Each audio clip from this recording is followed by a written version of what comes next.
while we're on. I think we need to wrap this up, but one theme that we want to ask everybody here, and one speaker at great length, is privacy. There seems to be this... Sorry, Mark. Sorry, I don't know if Mark's He's here. But hey, Mark. So there seems to have been a spate of mistakes or, false starts or things that have to do with privacy where companies have had to retreat, whether it's things with Facebook, things with Google Buzz. Or Google's Wi-Fi collection recently. Yeah, that Wi-Fi collection, that inadvertent,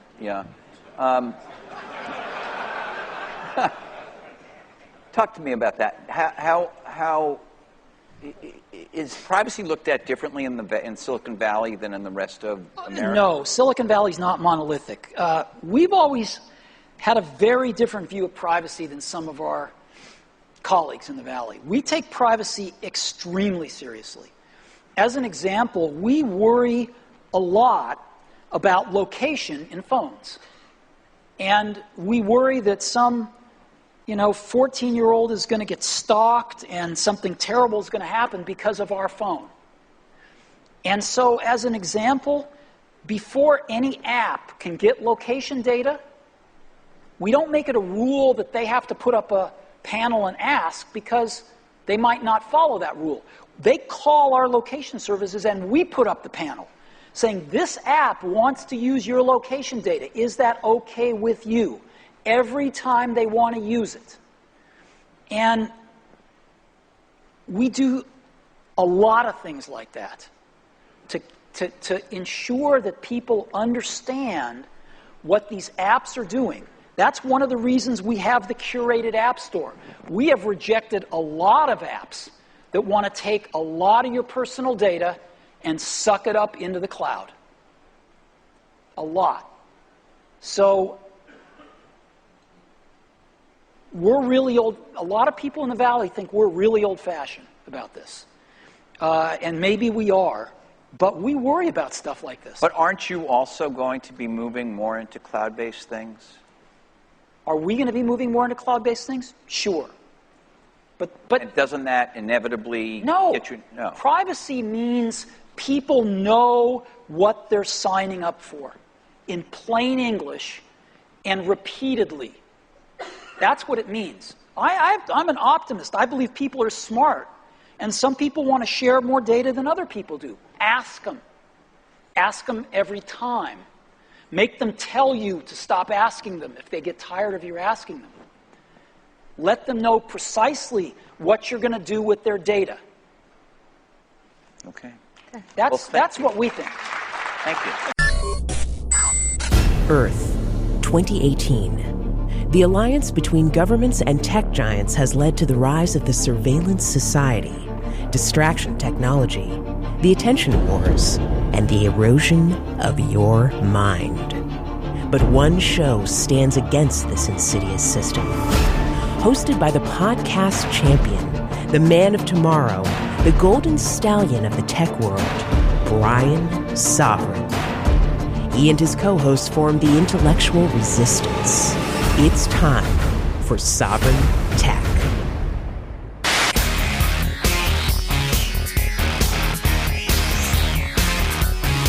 You're dressing all in black, from your front to your back, and all your evil ways, they seem to go on for days, and as a matter of fact, you got one more.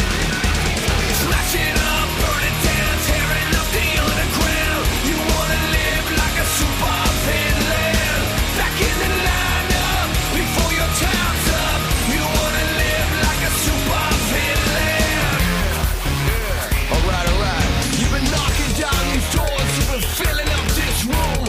You run around the place like your name was Dr. Doom. You're a killer of culture, a vulture of style, and it won't be that long before you end up on trial. You're gonna smash it up, burn it down, tearing up the underground. You wanna live like a super villain, back in the lineup before your time's up. You wanna live like a super villain. Woo! There are those weeks where I get to say, baby, I told you so. Somebody cue that music. Woo, glorious, right? Something like that.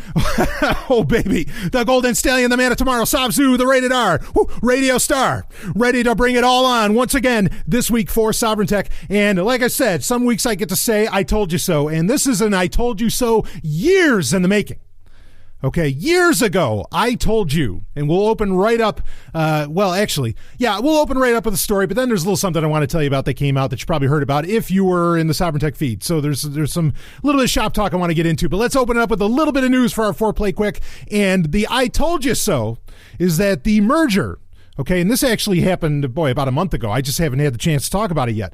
But the merger between AT&T and Time Warner has been completed. It is official. They are one company. Or, all that's in play. There's nothing in their way, including the U.S. government.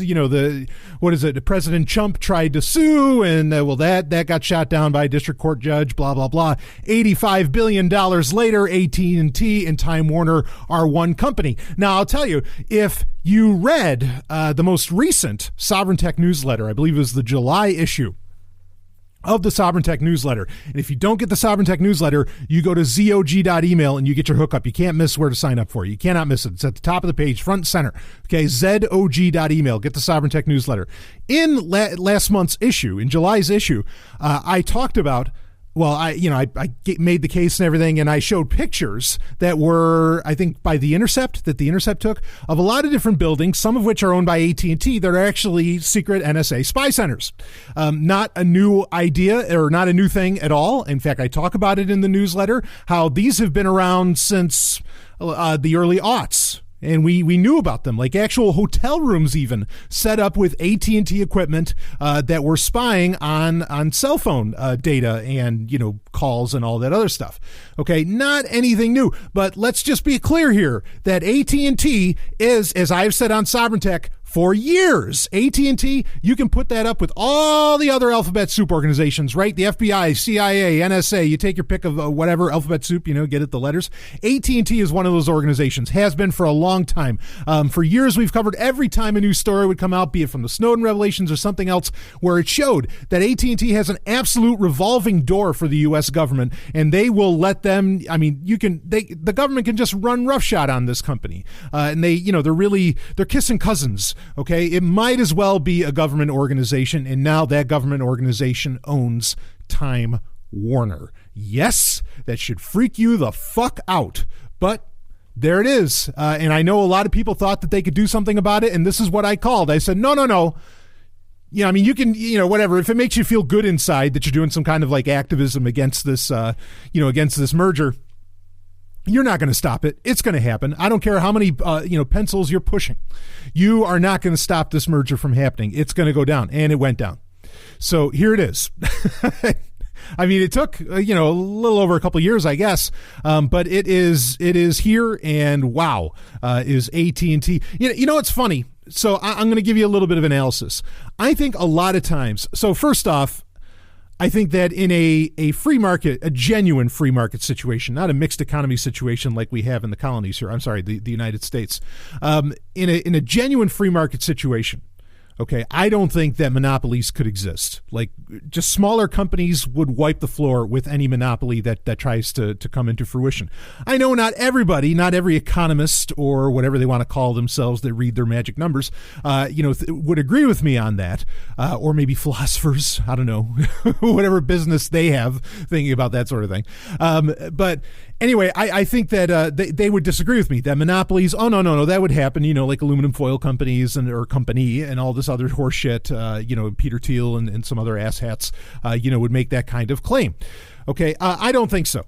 But regardless of that, all right, what I think often happens when monopolies occur, because really only monopolies can occur because of a regulatory environment that they can thrive, that a company can thrive within, to where they can get that kind of control, and they can do lobbying and all this other horse shit with the government, right?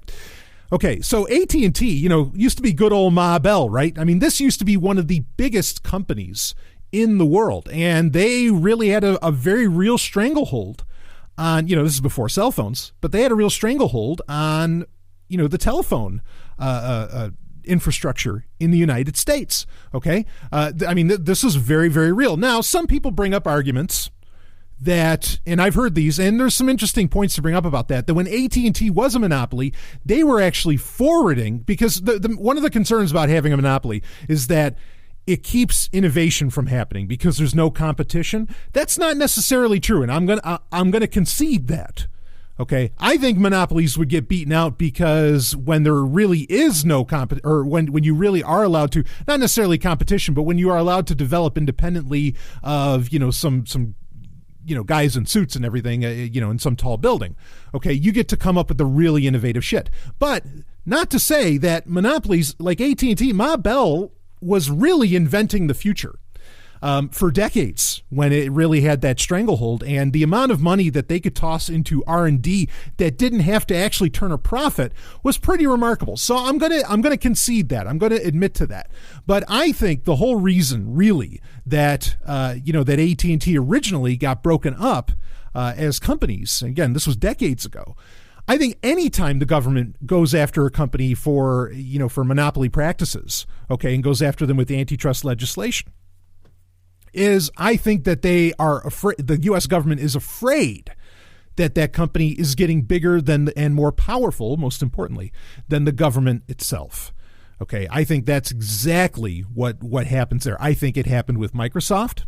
I think there may be other cases where this happened. I think, and I've told that story before about Microsoft, what I think really happened there on Sovryn Tech. Okay, but I think that goes down. Now, it's interesting that now AT&T, arguably AT&T could get bigger than it ever was and could have, more tentacles, shall we say, maybe going up people's butts or something like that in the United States than ever before. But somehow it's all getting through. And that's where I don't feel like, well, then, Brian, aren't you saying that corporations are ultimately, they pay fealty to the government, blah, blah, blah? No, again, this is, as I say every week, this is corporatism we're living under. It is an alliance between governments and corporations. And honestly, I think it's all fucking lip service if anybody's trying to put a stop to AT&T. Because now if AT&T has that real stranglehold, now, they have the threat of the government breaking them up. Okay, but AT&T can really, this is one massive metadata collection that they can do. And we're going to talk later about, some companies may not want to play ball. In fact, you just heard the opening audio of Steve Jobs. Okay, when he was still alive, and that was pretty close. That audio, it's from one of the D conferences, is one of the later ones just before his death, one of his really final public appearances. But where he's talking about, the importance of privacy and where you need to set all this stuff up, within the phone, and we need to care about, and maybe that's old-fashioned. Well, AT&T is not old-fashioned. Okay, again, they have a revolving door for the government. They don't give a rat's fucking ass about privacy, and they will turn over all of that data in any given moment, and the government must love having that kind of relationship with AT&T. So AT&T, you can buy all the companies you want because we have that revolving door with you. We love for you to be a monopoly now. As to where before, maybe as a monopoly, they were actually trying to, in ways they could work against the government. Now, oh, no. No, now they're playing ball with the government. So now they can get as big as they fucking want. So I think anytime you're hearing this like antitrust lips, that's horseshit. That's pure horseshit. I don't know. You're like, maybe President Trump was like trying to appease, small business owners or something because they're always terrified of monopolies. And I understand why, and I'm not saying it's unfair of them. Okay, but regardless of that, no, the government loves that this is happening. Just absolutely loves it. This cuts through so much bullshit red tape that, again, we'll probably talk about a little bit later. But there it is. I was right. This merger happened. I know a lot of people are like, oh, no, the lawyers are going to get in there. Oh, no, the small businessman. Oh, these people they're going to keep it from happening. Yeah, fucking right, because this is all a part of the plan, baby. Okay, not that there's some new world order or something, but some group has a plan of some kind to compete against another group, and here it is. So anyway, all right, I want to talk about, before we get into any other stories, I do want to bring up that I had a new book come out this week, and I'm really, really, really excited about this. This new book is, I just mentioned the Sovryn Tech newsletter, the importance of reading that. Now, in the Sovryn Tech newsletter, and we're going to get into other news stories, don't worry. In the Sovryn Tech newsletter, there at the end of it, I put erotic short fiction, okay? And I make it very explicit, that this is erotic. There's a big warning sticker that appears in the newsletter. If you are worried about going where angels fear to tread, do not read on in the newsletter, even though everything above it is fairly safe to read as far as if you're concerned about erotic content. I know I have a very broad demographic, some of which are maybe more religious and a little more on the conservative side. So if you don't want to see that, well, you don't have to. But regardless of that, there is that short fiction in there. And I have in this book, The Sovryn Universe Volume 1, which you can find, there's a link in the show notes for it. Okay, you can find it at my website, zog.email, zog.email. You can also just go to Amazon, and right now it's only available as an ebook. Right now, it is going to be an audiobook, and it's also going to be in paperback. But right now, it is just an ebook. You can go to Amazon, type in Sovryn Universe, just like my name, Sovryn, okay, Sovryn Universe, and you will find it. It's only $2.99. But this is... So the book, it compiles all of that short fiction that I've done for the Sovryn Universe, what I used to call small tales. I'm probably going to change the name of that, but what I used to call small tales from the Sovryn Universe in the newsletter. It compiles all of those, but I want to tell you more about that. But there's also 2 original stories in it, okay? 2 completely original stories that will only ever be available in this book, unless I come out with some big box set. But they'll only ever be available to buy. I'm not going to put them on Patreon. I'm not going to put these 2 stories, and one of them is one of the longest stories I've ever written. I mean, these are not, this chalks up to about 120 pages total. So for $2.99, I think you're getting a pretty good deal there. But anyway, there's a longer story. You might have heard my interview. We just did a new show that Stephanie's going to start, or is looking into doing, which is kind of an interview show called The Boss's Office. Or really, it could be where she could talk about whatever the hell she wants. But anyway, if you saw that in the main Sovryn Tech feed, that's not just a Patreon perk, even though I shared it in the Patreon Sovryn Tech Patreon feed as well. But anyway, I talked about this quite a bit in that as well. So if you want to hear that, that is in your main Sovryn Tech feed. This book, has those 2 extra stories. Again, one of them is really lengthy, and again, will only be available there. And I know just everybody that I've heard from so far just loves this book. But also understand, so there's also a foreword in it by Dr. Stephanie Murphy herself, by the boss, by the lovely and hyper-intelligent Dr. Stephanie Murphy.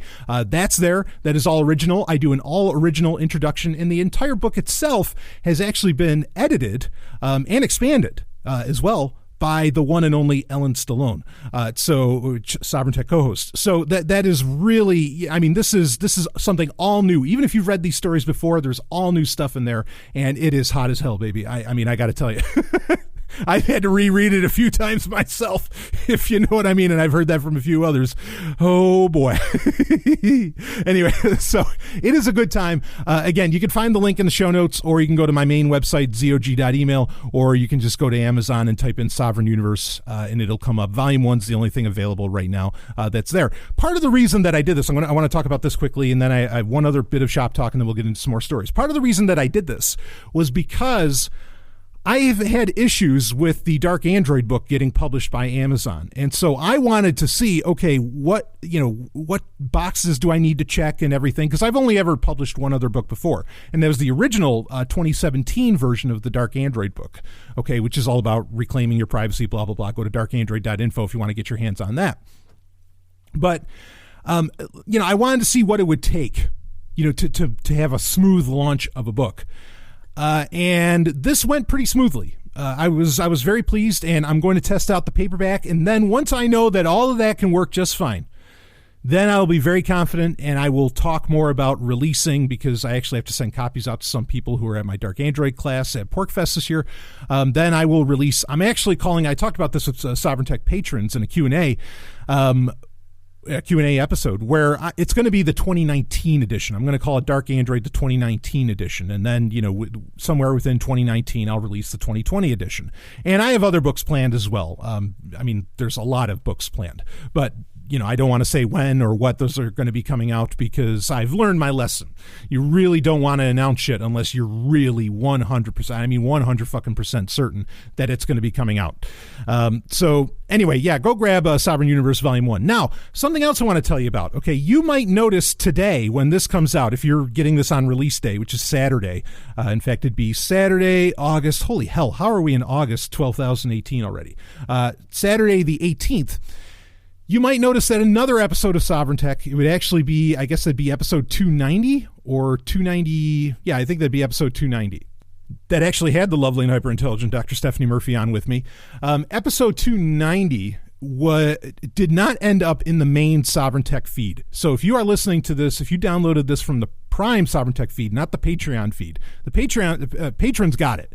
But in the Prime feed, so when to release that book, to do the Sovryn Universe Volume 1, I wanted to make available all of the audio theater, the fictional Sovryn Tech audio theater, which, by the way, if you don't know, the Sovryn Universe is, like, if you've been listening for a little while, you might have heard these intros for each segment, like HackSec will have an intro where there's some kind of like adventure going on and everything. Okay, those are the fictional aspects of the Sovryn Universe, which includes fictional episodes that come out usually once a year, maybe more, or sometimes they have to get bumped into the following year.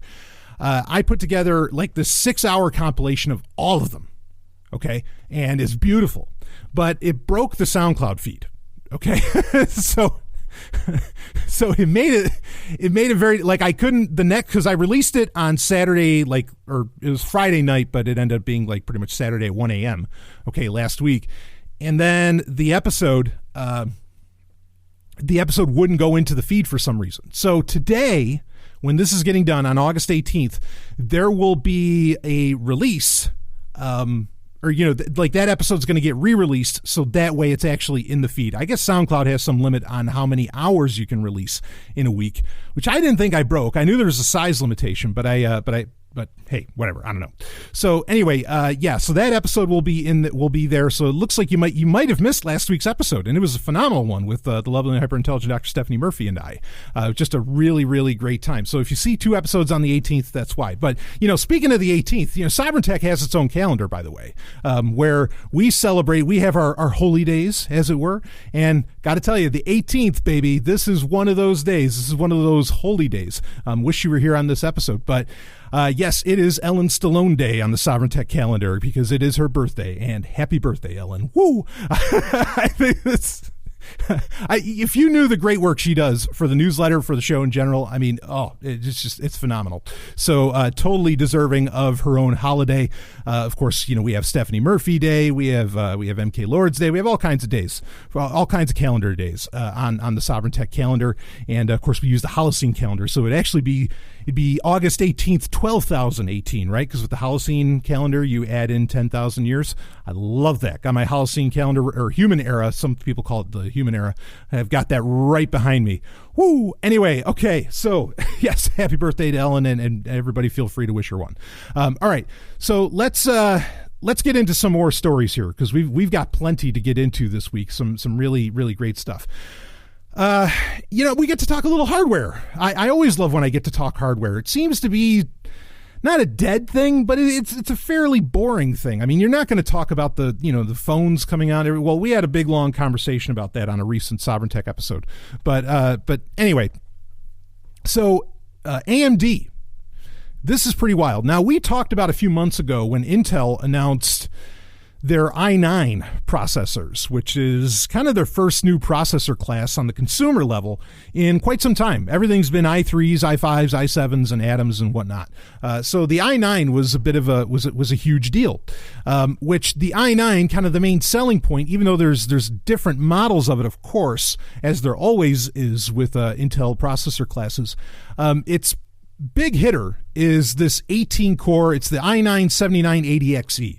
Okay, 18 fucking cores. Woo! And running at some pretty crazy speeds at that. So, interestingly, a couple weeks ago, I guess. Yeah, it was a couple weeks ago. And I think by now they might actually be available in some form or fashion, in certain outlets. But AMD is coming out with their second generation Ryzen processors. Okay. And their most popular within the Ryzen series, of course, is the Threadripper, which is that gigantic fucking processor that everybody was like, the size of, the average person's palm, or it looked like it anyway. I mean, the thing was just fucking huge. Well, they have the Threadripper, the AMD Ryzen Threadripper 2990WX, 32 cores. I'll see your 18 and I'll raise you, that many more. I mean, 32 fucking cores. That is incredible, to consider that. And supposedly that makes it overall with that and the various clock speeds, we're looking at a 53% faster processor than the i9 flagship from Intel. And I mean, this is the shit, 10 years ago that we used to just dream about, because 10 years ago, dual cores were really just becoming a thing, right? The Athlon 64 was a fairly new chip back in 2008 fairly new processor. And I remember just saying, it's like, oh man, can you imagine like lining up like 6 of these, or something? 32 cores from AMD. I mean, that blows my fucking mind. Really excited about this. The average price of the 2990WX, by the way, it's actually cheaper than the flagship i9 by a couple $100. I think the flagship i9 is with 18 cores runs around $2,000, and the 2990WX, the 32 core from AMD, is actually only going for like $1,800. Man, I mean they're base clocking these. Let's be clear here. So they're base clocking them at like 3.5, but they can boost above 4 gigahertz. All of these processors can do that now, which I'm glad to hear, because there was, also 10 years ago, Intel made like a company-wide statement saying, and they used the word never. This is what's important to say. They said they will never make a processor that goes faster than 4 gigahertz. They said never. Well, obviously that's not true anymore. But regardless, and I figured as much that it wouldn't be true eventually. Is it because of the competition between AMD and Intel? Maybe. But even AMD and Intel, right, they're playing ball with each other often now. You have their, the Hades Canyon NUCs that use a very, very streamlined AMD graphics, GPU. So... yeah, I don't know how I feel about all that, but regardless, this new Threadripper looks absolutely phenomenal. Now, I will say, and we're going to talk processors a little bit more during HackSec, I believe, because, I would feel comfortable maybe buying the second generation Threadripper, even though I haven't seen anything about security, and how it applies to, I guess, particularly Meltdown, because Spectre is only Intel chips, as to where Meltdown affects ARM and AMD. So I haven't heard anything on security. I would assume, though, that they've tried to fix that. But we're going to talk processors a little more later. Interestingly, though, I mean, there is something to talk about as far as processors. And, how boring it would be if everybody just relied on their smartphones and they never got to take advantage of this kind of just pure raw balls that you could throw into, well, maybe some laptops could handle it, but, throw into a desktop or something. Oh, man, I want one of these babies. But we're going to talk about like I said, I would feel confident buying a Threadripper right now. I don't know how I'd feel about buying an Intel chip right this second. We'll talk more about that later. Let's get into another bit of story here. And, well, I mean, we got that from AMD, which is just fucking amazing, 32-core processor. But let's talk about what Intel's doing. They have a new solid-state drive that's called the DCP4500. And this thing has 32 terabytes. Now, 32 terabytes... I personally think that's fucking impressive. Maybe you won't find that impressive. But what's really impressive is that it's 32 terabytes in a package the size of your regular ruler, like your regular, 12-inch ruler. It'd be more impressive if it was a 6-inch ruler, but your regular 12-inch ruler. And it's that thin, too. It's pretty amazing what they have been able to compress into something that size. Now, this isn't something for the consumer market. It's not really for gamers or anything like that. I mean, it's a fairly fast processor. Its main purpose is for servers. It's to be put into servers. That way, you don't have to spend so much money on cooling with servers, because you have this really, and that's part of the reason for this 32 terabyte drive's shape. I mean, you can buy one. I think they cost around $5,000 or something like that. But bottom line being is that this is clearly meant for airflow and for, cooling concerns and everything else. That way, because that takes up a lot of the electricity and really horsepower, especially of a power supply at a server farm, it's all about cooling. And so if you can have a drive that doesn't require, because the drive is what's going, that doesn't require that much cooling, this is a necessity. But it's pretty amazing to see 32 terabytes in something that you can actually buy today in something that small. We could get into, it's not theoretical, but we can get into the areas of like, well, you could put 700 terabytes in a strand of DNA and all that. Sure, but that's not something on the consumer market. This is pretty incredible stuff. And as much as I don't trust solid state memory, yeah, I would consider running a NAS with this thing in it. Or, maybe I'd want to, maybe I'd throw it into something desktop class. And it's the size of a ruler. It could fit into a desktop case pretty easily. And maybe I would want to throw some fancy new OS on it. Maybe like the new version of React OS. Oh, yeah. I don't know if I've mentioned this in previous weeks, but they recently announced version 4.0, sorry, not version 4.9, version 0.4.9. React OS is still very much in beta. People have two opinions on this. What React OS is an open source operating system designed to run Win32 executables and, libraries and everything, okay? To run DLLs and all that without it being actually Windows. Now, it's being developed in Russia, and a few years ago, this has been in development probably also almost for 10 years, or at least it's been in talks for a while. About 5 years ago, I think it was. Was Medvedev president at the time? In the Russian Federation. Anyway, there's, famous pictures of him looking at the development and everything, and everybody's like, oh, React OS is going to be loaded with, Russian spyware and blah, blah, blah, blah, blah. No. Okay. But first off, it's open source. Now, again, that doesn't mean that it's inherently secure. It means that you can see if that's true. Regardless of that, I think that this is such an important thing, especially since I think React OS is going to become more important than we ever realized. Not because we wanted open source that could run Windows binaries, okay? But because, Microsoft seems to be trying to get away in a very real sense. And maybe their emulation will get a little more perfected than it has been because it's not living up to their claims so far as like Windows on ARM and Windows 10 on ARM and so on. Windows 10 is kind of moving away from the whole Win32 infrastructure, right?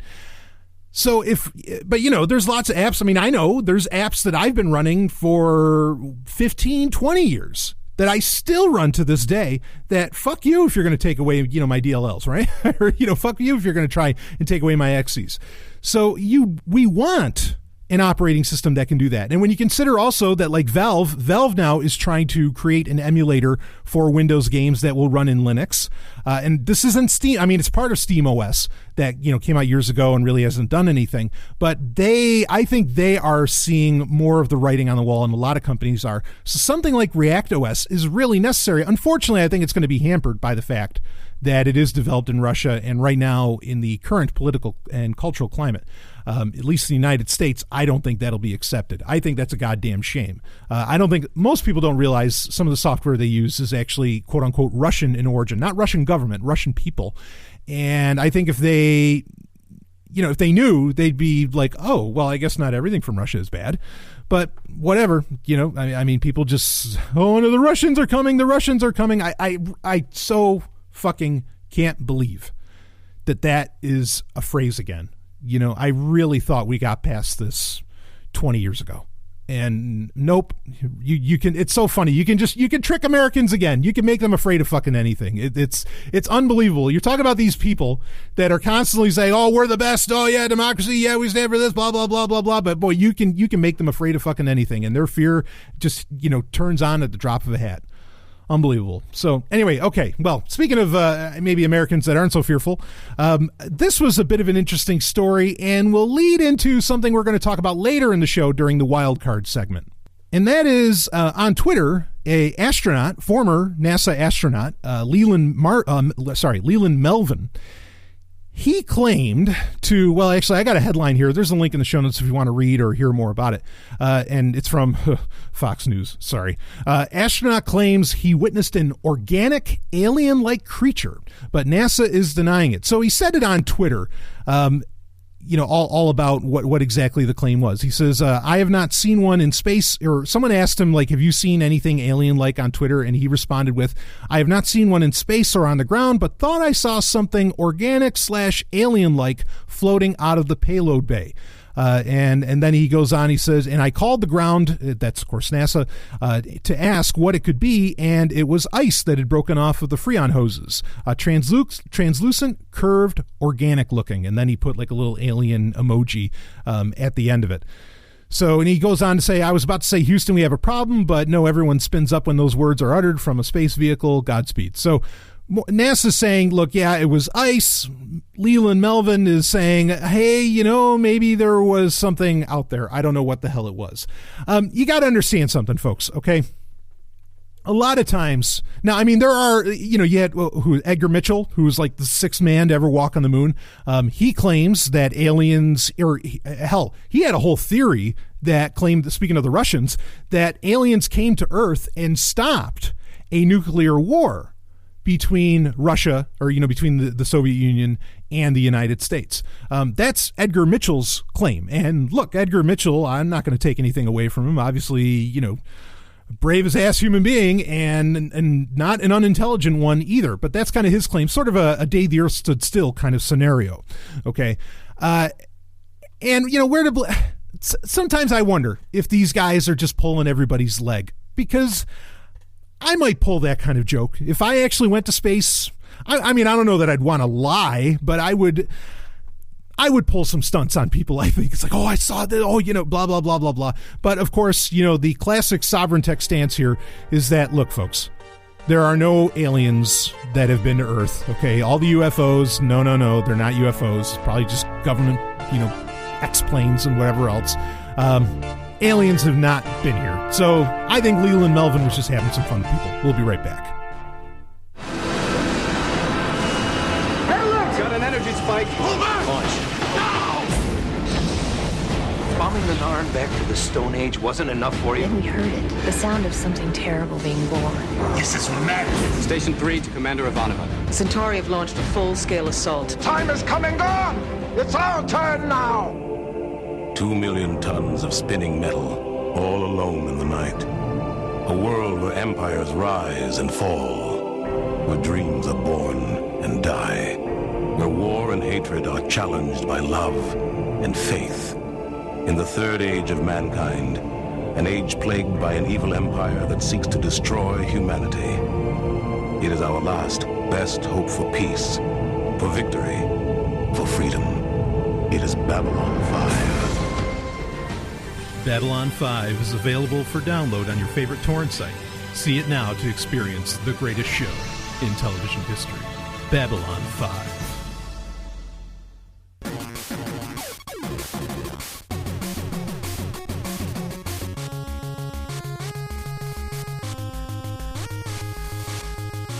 Story of the week.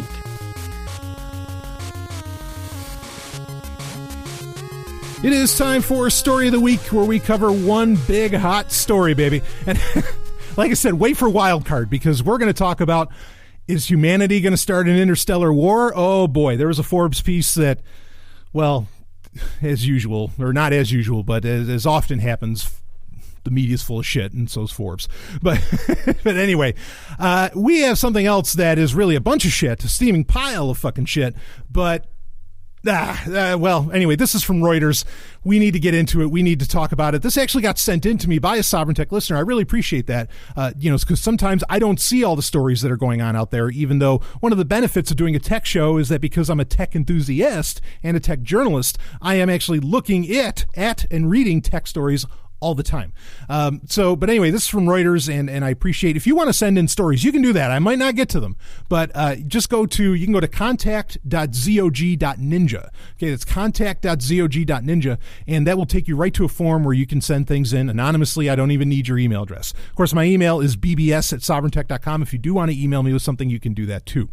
But anyway, okay, let's get into this from Reuters because, fucking A. Here it is, exclusive. And this story is from August 17th, so just yesterday, August 17th, 2018. U.S. government seeks Facebook help to wiretap Messenger, say sources. And this is by Dan Levine. Reading on. The U.S. government is trying to force Facebook to break the encryption in its popular Messenger app so law enforcement may listen to suspects' voice conversations in a criminal probe, 3 people briefed on the case said, resurrecting the issue of whether companies can be compelled to alter their products to enable surveillance. Okay, now that's kind of a key point, and we're going to get into it. The previously unreported case in a federal court in California is proceeding under seal, so no filings are publicly available. But the 3 people told Reuters that Facebook is contesting the U.S. Department of Justice's demand. The judge in the Messenger case heard arguments on Tuesday on a government motion to hold Facebook in contempt of court for refusing to carry out the surveillance request, according to the sources who spoke on condition of anonymity. Facebook and the DOJ declined to comment. The Messenger issue arose in Fresno, California, as part of an investigation of the MS-13 gang, one of the people said. U.S. President Donald Trump frequently uses the gang, which is active in the United States and Central America, as a symbol of lax U.S. immigration policy and a reason to attack so-called, quote-unquote, sanctuary laws, preventing police from detaining people solely to enforce immigration law. Oh, right, because, of course, there's a few bad actors out there, so let's make everybody pay who, for it, and let's never mind. I won't get into immigration here on you. Trump called members of the gang animals this year when the sheriff of Fresno County complained that California laws limited their cooperation with federal immigration enforcement targeting gang members. The potential impact of the judge's coming ruling is unclear. If the government prevails in the Facebook Messenger case, it could make similar arguments to force companies to rewrite other popular encrypted services, such as Signal and Facebook's billion-user WhatsApp, which could include both voice and text functions, some legal experts said. Law enforcement agencies forcing technology providers to rewrite software to capture and hand over data that is no longer encrypted would have major implications for the companies which see themselves as defenders of individual privacy while under pressure from police and lawmakers. Now, Stanley, breaking in for a second, you can understand perhaps the importance of the words from Steve Jobs at the beginning of this episode saying, oh no, we got to take privacy very seriously and we can't let anybody come in. Now, Apple, under Tim Cook, not under Steve Jobs, let's be clear on this, was willing to, in the San Bernardino case in California, was willing to play ball with the government if the government hadn't flubbed the encryption scheme on the San Bernardino shooter's iPhone. Okay, it's not, they made it seem like, oh yeah, we're taking on the FBI, we're caring about your privacy, we've got to stand up for this. No, sorry. They were able to kind of like do that as a PR move. I don't know how things would have been under Steve Jobs, but I don't know that they would have been any different than they are under Tim Cook as far as respecting privacy. Okay. No, that was all pomp and circumstance. Okay. Apple would have worked with the government on, breaking encryption. So now this case, supposedly Facebook is saying, which is very hard to believe, but I might be able to explain why. Facebook is saying to the government, no, we're not going to recode our fucking apps. Okay. Or in this case, the Messenger app, just so you can spy on a few people. Okay. Now, is that the right stance for a company to take? Absolutely. All right. Are they really taking that? I don't think so. And here's the thing is that I've talked about many times. Now, maybe this has been derailed because of the constant, ever since really Cambridge Analytica, because of the constant hammering by the media and the government against Facebook as late.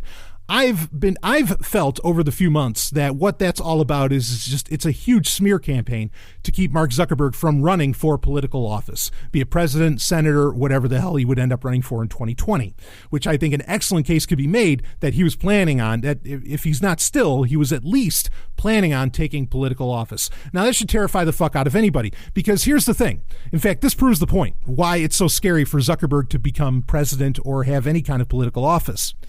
Is that, okay, so the government in this case with this Fresno, whatever, MS-13 gang or whatever the hell it is, going after them, there is a barrier between government and company that keeps the government, supposedly, from just, getting access to all this data, or from telling a company to rewrite their code so that they have a backdoor into encryption so that they can, they can spy on whoever the hell they feel like they need to spy on. Now, if Zuckerberg becomes president, he's still and could still be effectively CEO or have a controlling hand at the very least. And this is all part of the evidence of why he was running for political office. The way that he did recent shares and stock options and everything else really allowed for him to meet the criteria to honestly run for president if he wanted to, and still have control of his company. And that's the thing, is that if Zuckerberg gets in power, this proves the point, there would be no barrier. President Trump would not have to go after Facebook, okay? Because President Zuckerberg already owns the company and could say, all right, yeah, rewrite that code. That's what's so terrifying of it. That is corporatism on the worst scale. I mean, there's no good scale, but that's about as bad as it could get. So, yeah, I mean, is wiretapping and all this stuff, has that been done forever? Why would Messenger be any different? Isn't the FBI already allowed to do that? Well, not really. Apparently things like Facebook Messenger, Google Hangouts, Signal, and so on falls under, and there's more of it within this story, it falls under different legislation. Okay, in fact, actually it hadn't fallen under any legislation, kind of like how Skype was really able to sidestep all legislation, and good for them, until, of course, they got to end up getting bought out by Microsoft. But Skype was also used as spyware as well, but that's a whole other history. But bottom line being is they were able to circumvent regulation, as to where this would be putting very clear regulation on those kind of messaging apps. And a few points come up with this. Okay, I don't need to read the rest of the story. A few points come up with this. One is that this is where the argument comes from privacy enthusiasts and security researchers, that automatic updates are a problem, where updates are happening without your permission, without your consent, and they get installed without you having any say in the matter, kind of like Windows 10 does and others, is that you could target updates, and this is why I also think it's very dangerous to have app stores, okay, and app repositories. I mean, there's advantages to them and blah, blah, blah. But here's the thing, is that especially with like account specific, it's one thing if it's like F-Droid, right, on Android, where with F-Droid, you don't put in account information or anything. So they generally, unless they're reading your IMEI number or whatever, or, your IP address, whatever the fuck, or your MAC ID, whatever the fuck you're looking at. Okay. Then I suppose that they could target you, but because the app that you installed, because the F-Droid app repository, which is like the Google Play Store, but it's open source, because it's not attached to a specific name, I don't know that they could forward an app to you, like say a messaging app that was custom tailor-made to allow for a backdoor so that the NSA, CIA, whoever could look into it. They wouldn't be able to exactly target that in that way, not so efficiently. However, with the Google Play Store, right? So, okay, we got the IP address. We know, what the account name is and everything that's attached to where we want to hide Facebook Messenger. First off, I don't know what the fuck, if there's some kind of, like gang, quote unquote, what are you doing using Facebook Messenger? Give me a fucking break. Okay. If there's someone you consider to be terrorists or something, what the hell? You're using Facebook Messenger? Really? Anyway, I'm not giving people advice on that, on how to engage in violent acts, because I am so anti-violence, you have no idea. Anyway, but here's the thing. But now they could, because it would be, to download something from the Google Play Store, which is either that or through the App Store, which is just as bad as the Google Play Store. Okay, now because those, to be able to even use those, you have to put in account credentials. You could target that account and send a very specific APK, send a very specific version of the app that would, that would have the backdoor built into it. This is why people freak out about automatic updates. In general, I think automatic updates are a fine and dandy thing because most people don't update often enough. You should be updating your apps like at least once a day, if not more than that. You should be checking, okay, is there an update? Is there an update? Because we're always finding out, about new exploits and everything. And companies worth their salt and that have the manpower are updating them pretty quickly because a lot of them are that serious, especially after, we're not going to get into any DEF CON this week, but after something like DEF CON and Black Hat happens, as they're happening, now, I mean, you find out about all kinds of things. And hopefully, usually these, white hat hackers and whatever, even though I don't care if they're gray or black hat personally, they'll report it to the companies ahead of time so that they can already have the fix out before they bring it up. But regardless, people find out about this thing, and you want to be updating your apps pretty regularly. But this is the concern around automatic updates, is that you could get served a very specific version of an update that would put a backdoor into your system by the U.S. government, and you might have done absolutely nothing wrong, because who knows what's illegal today. What's the old saying, or not? It's not an old saying, it's an old fact that, the average person commits like 3 felonies a day. They just don't know it. Right? Because they bought fish here and then they cooked it on this, and that's actually a felony in the state of Oregon or something like that. I mean, it's really insane. Whatever it is, I kind of just made that one up, but only kind of. So, there's that concern around that sort of thing. If Zuckerberg is saying, no, I'm not going to hand over messenger data, I think that this is just a PR move, because maybe he's still trying to run for political office. I really think that that's all that this is about. Because Facebook doesn't mind handing over your data. If they're going to hand it over to advertisers, why would they have a problem? And they do. Why would they have a problem handing it over to the government? It doesn't even make fucking sense, that argument. That any of these companies have problem handing over your data. Give me a fucking break. Okay? So anyway, but that said, there's another point that I kind of want to bring up here, is that so you have law enforcement asking, hey, really, we need to go this route. And this is no easy task. Like, if this is specified versions of the app, or if they are just rewriting the app writ large and everybody's going to have backdoors in their version of the app, okay, either way, this is not exactly like the easiest thing to do. Okay, you're talking about some real ground up revisions, and who knows what else? Like, are they? Because the Facebook Messenger app actually has the Signal protocol built into it.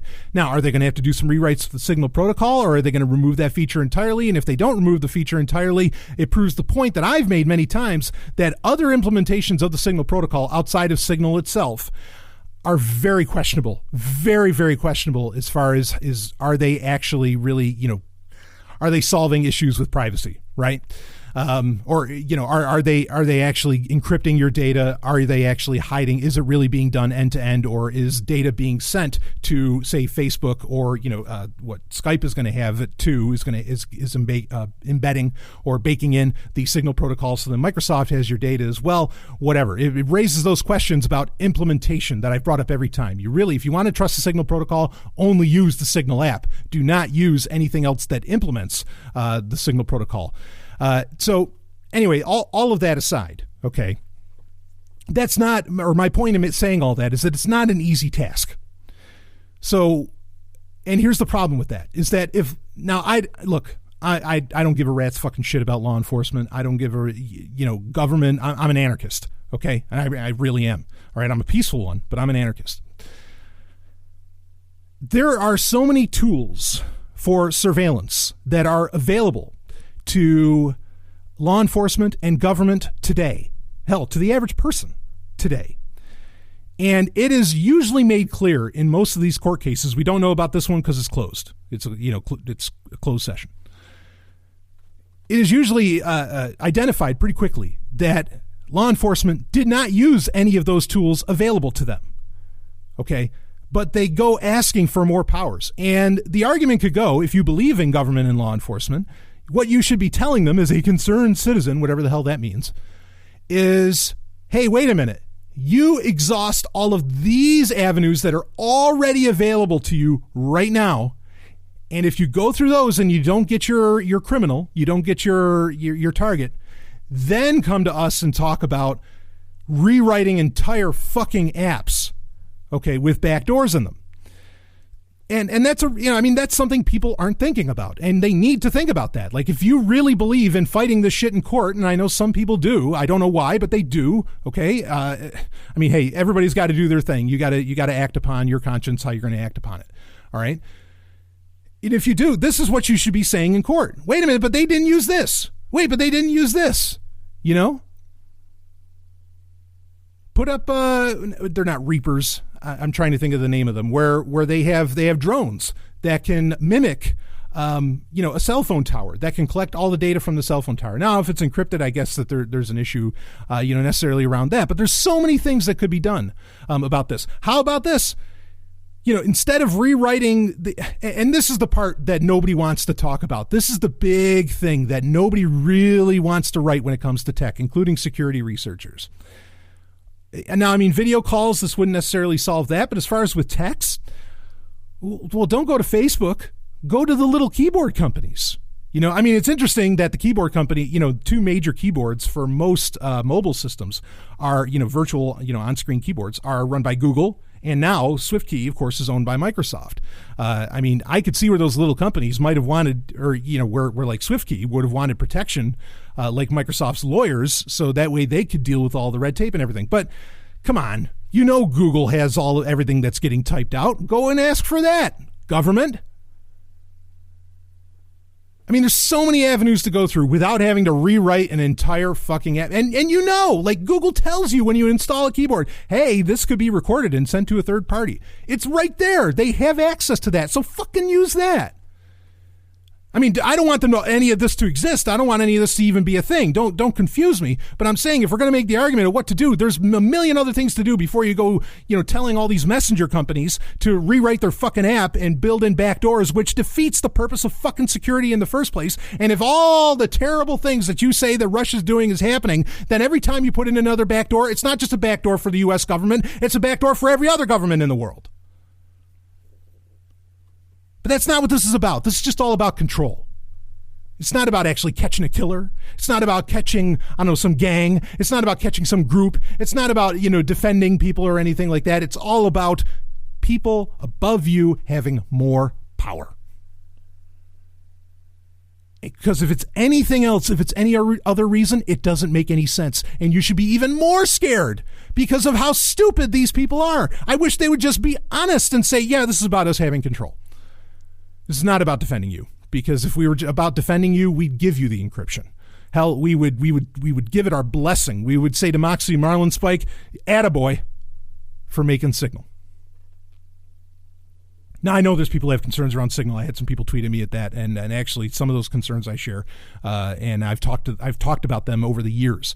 But anyway, just for the sake of this conversation, this argument. But I want to bring up just something a little bit bigger. Okay. Facebook Messenger, ultimately, what do you do? Like I spend all this time talking about what the government or law enforcement or whatever should do, or what people that are going to court to fight this thing should do, blah, blah, blah. What should the average consumer do? What should you, the Sovereign Tech listener, do about this? Well, the answer is simple, and it's been the same for years. Don't fucking use Facebook Messenger. In fact, you know what? If somebody comes up to you, because this is going to, okay, let's say this doesn't pass now. Well, do you think the next president that Zuckerberg might play ball with him? I bet. Because there's a lot of things going on. Like in Silicon Valley, you have the left, shall we say, in Silicon Valley, that is really making quite a stink about, Google playing ball with China, about all these other companies playing ball with Trump, and everything. Facebook could have a literal employee revolt on their hands if it was discovered that, oh shit, Zuck is handing over all this data and is, causing rewrites and is giving Trump more power. That can really happen. So in a very real sense, the CEOs sort of have to pay attention because shit's getting ugly out there with these employees. They're leaving their jobs, and we're talking about some of the best programmers in the world. You don't want to lose them as a company. I think it's a fine and dandy thing. Get away from these fucking tech giants. They're all heinous. But look, here's the deal. This Facebook Messenger is fucking spyware. In fact, I read a great thing. In fact, I think this had to do with Signal. Google Play Store, Google Play Services, you know what you should think of that? It's not an app repository, because again, if it was an app repository, the whole automatic update, argument that I brought up wouldn't necessarily be an issue.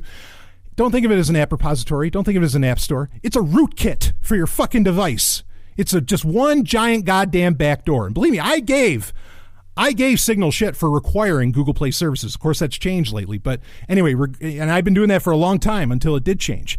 And I gave them shit for being built on top of Chrome, okay? Or, for the desktop app. But regardless of any of that, okay, don't use Facebook Messenger. And if some guy, if you're a gal out there, I know I have lots of women listeners, and I love you, thank you, okay? If some guy says, hey, are you on Messenger? Tell him to get the fuck out of your face. Go ahead. Stand up for it and say, get out of my face. In fact, and guys, you do it too. Someone says, hey, you on Messenger? You say, get out of here. What the hell are you? You want me to use spyware? What are you trying to do? You trying to ruin my life? You trying to ruin my entire financial livelihood by telling me to install fucking crapware from the fucking government, which is effectively what this is going to turn it into. And we don't know how this is going to shake up. This is only a day old. Government might win. Well, I mean, the government always wins. Effectively. Unless you, the individual, says, fuck you, I'm not using your fucking spyware, I'm not using your fucking malware, and I'm going open source, and I'm going to go use this, I'm going to use real fucking encryption, and I'm going to do, XYZ.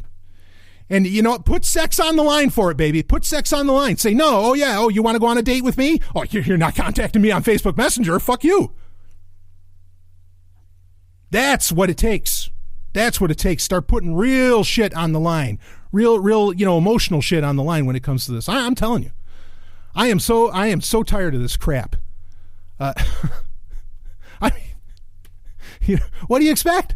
I mean, either way, you're getting spied on. It's whether the government wins or not. I mean, there's, what is it? Actually, I think this was at DEF CON where they talked about how WhatsApp, there's an exploit in WhatsApp that allows people to literally change text messages, with the man in the middle. You think you sent one thing, the person's going to receive another. And this is a big problem in other countries like India and elsewhere. Okay. I mean, these apps, this shit's dangerous. No, stick with the good stuff. You got Signal, Briar, go with PGP encrypted emails. I mean, there's all kinds of great tools out there for people to use. Hell, maybe even Telegram. At least that's run by an anarchist. But get the fuck away from these messaging apps that the government's going after. And Telegram is a company that's literally standing up against a lot of these governments. I mean, some people have questions about Iran. Well, anyway, a lot of that's in the air, and I don't have like all the information to talk about it. But yeah, start telling people, no, don't contact me on Messenger. No. And put your fucking foot down about it. So anyway, all right, we'll be right back with some more Sovryn Tech, and maybe we'll lighten things up a little bit.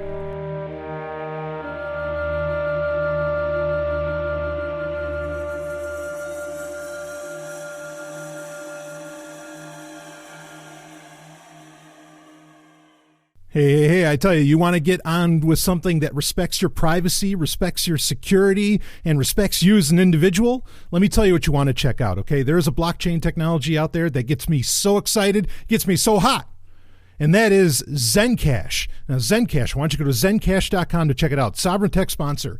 They are so on board with so much of what we talk about on Sovryn Tech. You want a technology that uses the latest in cryptography, like ZK snarks? You want all that stuff getting encrypted? You want all that action? You want money like ZenCash? Or you want an entire platform that you can do publishing and so much more on? That is ZenCash. Go to ZenCash.com. They'll get you your hookup. ZenCash.com. And I thank them for sponsoring Sovryn Tech. Woo! Important messages. I'm telling you. A guy asks you, hey, can I write you on Facebook Messenger? Ladies, you tell him, you say, what kind of a girl do you think I fucking am? You get right in their face. Man, enough. You got the power. I'm telling you. You really do. You ladies, you know it. You're all the power. You've got it. You can change this. Anyway, I'm not saying you have to. I'm not putting the responsibility on you. I'm just saying that if you want to do something, you can do it better than anybody else, and you know it. And I love you for it. So, okay, we got a little question here for important messages. Of course, important messages is where you can send in, questions, and they can be about anything. Hell, they don't have to be science or tech related. They can be about love. I don't care. I've gotten plenty of those in the past. You can ask me anything, but this is one of those subjects that has to continually get revisited because, Google, who's just as heinous as Facebook, really changes their own game quite a bit when it comes to any of their services. Of course, they'll drop services, like there's no tomorrow. I mean, they have no problem, like yesterday's newspapers, what I meant to say, not like no tomorrow. They have no problem doing that whenever they want. It's like, oh yeah, you really like that app that we created? That's gone. You never build on top of Google. Anyway, so the question was pretty basic. Actually, it was sent in to me on Signal. Thank you very much, sir. Of course, I'll leave you anonymous as to who you are, but other than maybe a pronoun here and there. Do you currently use any sort of YouTube media downloader or converter? I have a ton of chill step I want to archive. Okay, great question. And because this does consistently change, and there have been apps like they used to for Firefox, they used to be very popular. I mean, really, like the best way used to be years ago and really up until a year or two ago, to download YouTube content, be it the video or maybe something that automatically converted it to MP3 or whatever, was to use extensions for the Firefox web browser, because Chrome's extensions, unless you turn on developer mode, and even then it's kind of flaky, you have to go through the Chrome Web Store, okay, which creates all the problems we were just talking about with Facebook Messenger. But anyway, you run into, you can't, they wouldn't allow for, Chrome would not allow for apps that allowed for YouTube downloading. It could download from any other site. They don't care about any other site. So it's not like it's a matter of principle. They just don't want you downloading YouTube videos. And but those have more or less gone away, even for Firefox, especially since Firefox did their major culling, where they changed their entire extension or add-on infrastructure to where it became Chrome compatible. But anyway, so this constantly changes. Like one day a website works, the next day a website shut down. One day an extension works, the next day an extension shut down. I mean, it's just it's.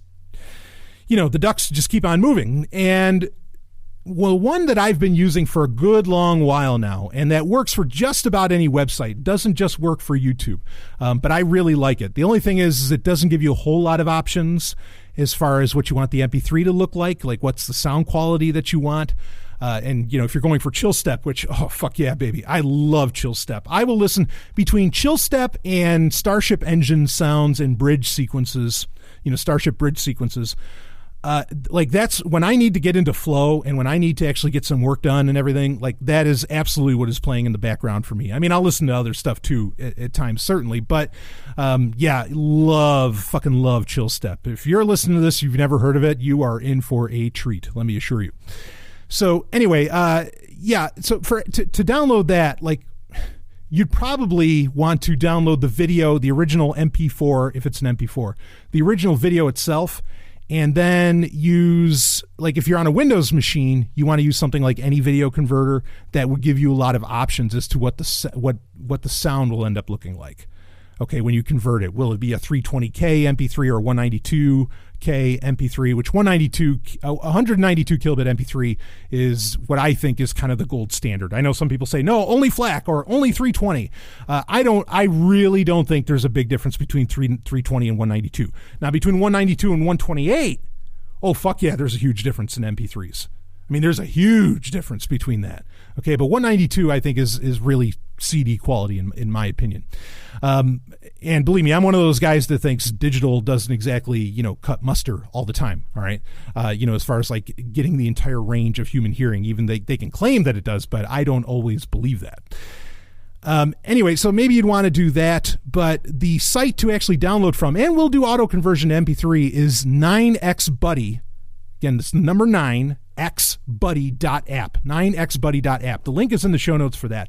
But it allows you to download and convert all of these files into all kinds of wild shit. And you can't use clipconverter.cc. That's another one that I really like, but that doesn't do music. That's where 9xbuddy.app will do all of them, and it'll do SoundCloud sounds. It'll do everything.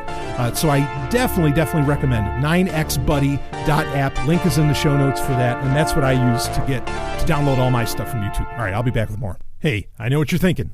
Wow, this is a great fucking show. And you know what? I agree with you, and I'm not just saying it because I'm the host. Woo! But I am the podcast champion, baby. And let me tell you, if you want to help out the podcast champion, you want to help out the Golden Stallion, the man of tomorrow, Savzu, the rated R radio star, and you want to make Sovryn Tech an even bigger show, here's how you do it. And don't worry, it's not for free, and you get something out of it. You go to Patreon. You go to patreon.com/SovrynTech, SOVRYN Tech. Patreon.com/SovrynTech. Become a Sovryn Tech patron, and you will get access to literally thousands of hours of bonus content. There's new content every week. You get to be in the live Q&A hangouts that we do every month. You get to access to the Wednesday Q&A. Do you like that important messages segment? We do one every single week, and it goes a good hour strong, if not longer if needed, depending on how many questions there are. That's only for patrons, and all you got to do is at least $1 a month. Some do significantly more, and I'm honored by that. But become a patron, support the show, help it grow. Patreon.com/SovrynTech. And I thank you to all the patrons already out there and all the ones to come. Patreon.com/SovrynTech. Woo! Let's get back to the show. HackSec. It is time for HackSec. You know, speaking of HackSec, I'm not going to cover it here, but something that's relative to what we're just talking about. One of the reasons I recommend using a website like 9xbuddy.app, first off, make sure you have this is going to sound counterintuitive at first, okay? Make sure you have an ad blocker running. All right. And of course, you want to use uBlock Origin, whatever browser you happen to be using. And uBlock Origin exists for pretty much every browser, including Microsoft Edge, even if you're one of those guys, okay, or gals, or Z's. But anyway, you want to go there using that. And the reason I recommend using a website is because there have been so many reports. And talk about a culling.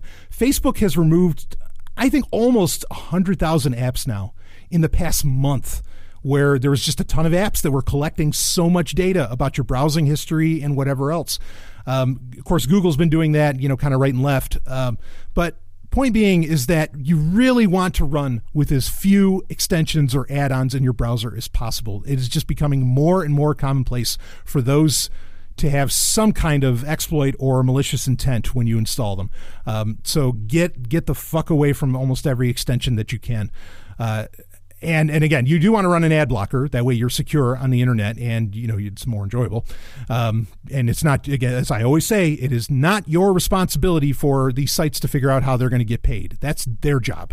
Okay. Your job is just to secure your shit. That way we're all secure. The more secure we are, the more secure all of us are, the more secure all of us are.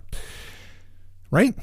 Simple statement. Okay. So, you know, use an ad blocker, use uBlock Origin. But yeah, I mean, I just want to bring that to light is that a lot of extensions have been getting reported, including a lot of them are claimed to be security extensions, but they're actually tracking you. In fact, some of them are anti-tracking ones, but they're just selling off, which, I mean, we've known that the apps that, or should I say extensions and add-ons have been doing this for a while. Ghostery, which I tell people to never use because that's exactly what they do. Oh, they block this, they block that ad, blah, blah, blah. Well, they're selling off what they're blocking. They're selling off all that information about you. Fuck it. Okay, so use uBlock Origin. It's just a beautiful little ad blocker run by one guy. Anyway, just wanted to drive the point home. Use as few extensions and add-ons as possible. I mean, you really, really don't need a lot. I mean, maybe if you use LastPass, right, maybe you've got LastPass going, and then, you know, maybe you're using like that Malwarebytes extension we talked about last week, and you're using an ad blocker, and that should be about it. You know, I mean, it really should be very, very slim pickings as far as that goes. Because the more you add on, again, this breaks what I call my concept, and I created it, called software minimalism. The more you add on, the more gateways and exploits there's the potential for. So keep it slim on those extensions and add-ons. It's better for your RAM anyway. Okay, so let's not talking about RAM, but actually processes, as in processors. Oh boy, the gift that keeps on giving. So the story I have here is from the Register, and I'll read you the headline here. 3 more data leaking security holes found in Intel chips as designers swap security for speed. Here's the bottom line. Apps, kernels, virtual machines, SGX, SMM at risk from attack. And bottom line being, okay, with what this story is going to say, but there's a larger, and the story brings it up, kudos to them, but there's kind of a broader point to bring up here, okay? And the broad point is, the main point is that they have found exploits. Some of these are really hard to take advantage of, though. Okay, so, you know, while they exist, it's like, yeah, okay, it exists, but that's really difficult for someone to do. That doesn't mean you don't take it seriously, but just, you know, don't be like, oh my God, we're all fucked, everything's screwed. I mean, in a way it is. Bottom line being is that these 3 exploits, affect pretty much every Intel processor, as to where, you know, Spectre and Meltdown, you know, might have been a little more specific case, even though Spectre is, you know, we're finding out more and more ways that Spectre is getting taken advantage of. We're not all screwed, but this is one where, boy, does it fucking feel like it.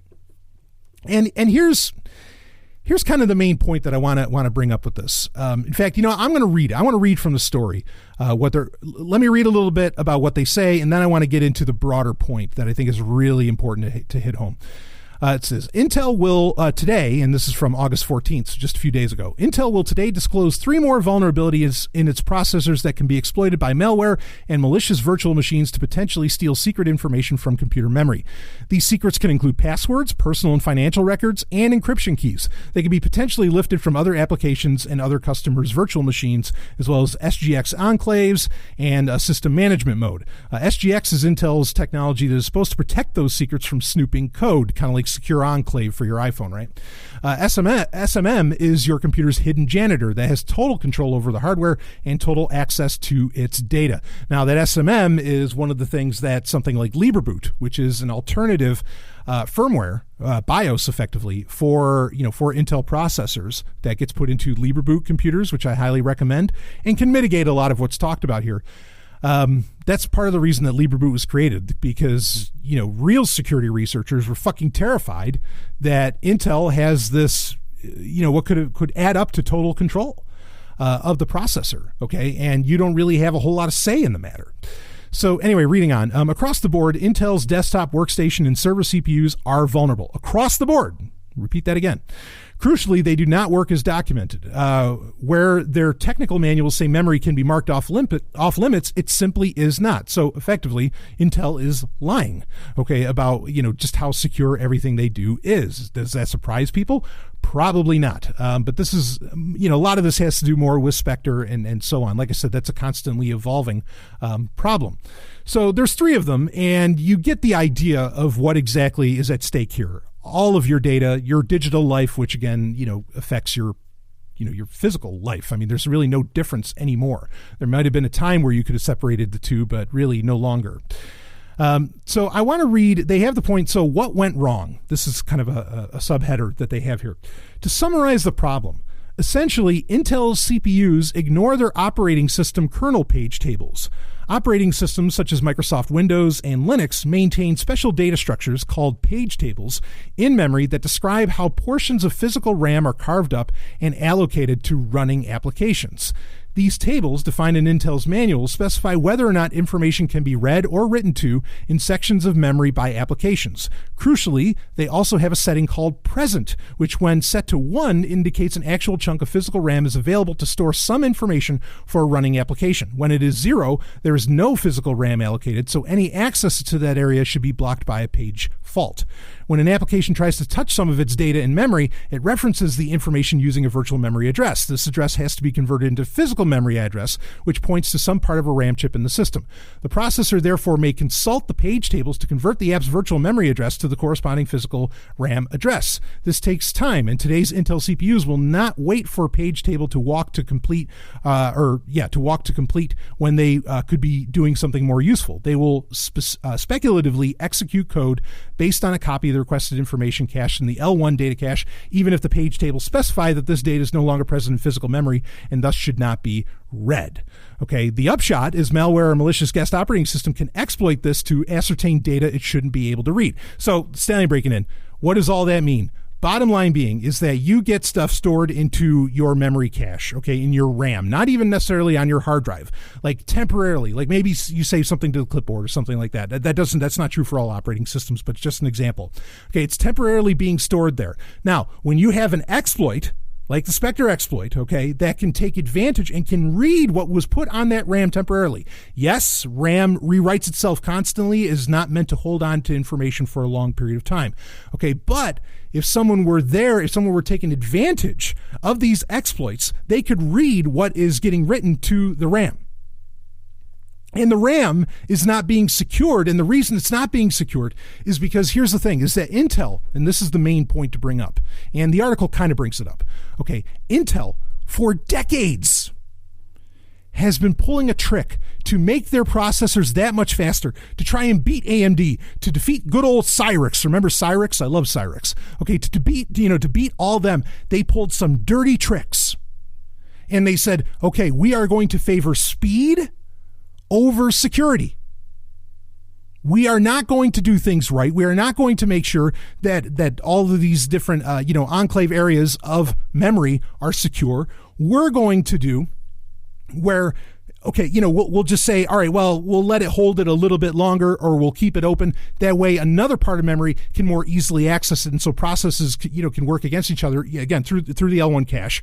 Okay, and that way, everything can just access all these different data bits far more quickly than people realize that they ever could.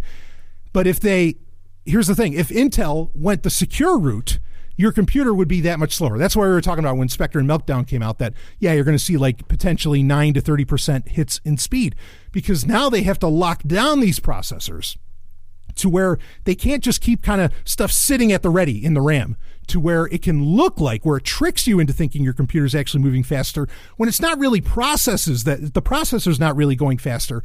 It is just holding on to certain information in memory storage just a little bit longer, so that you can more quickly, it can be more quickly accessed and shared between applications.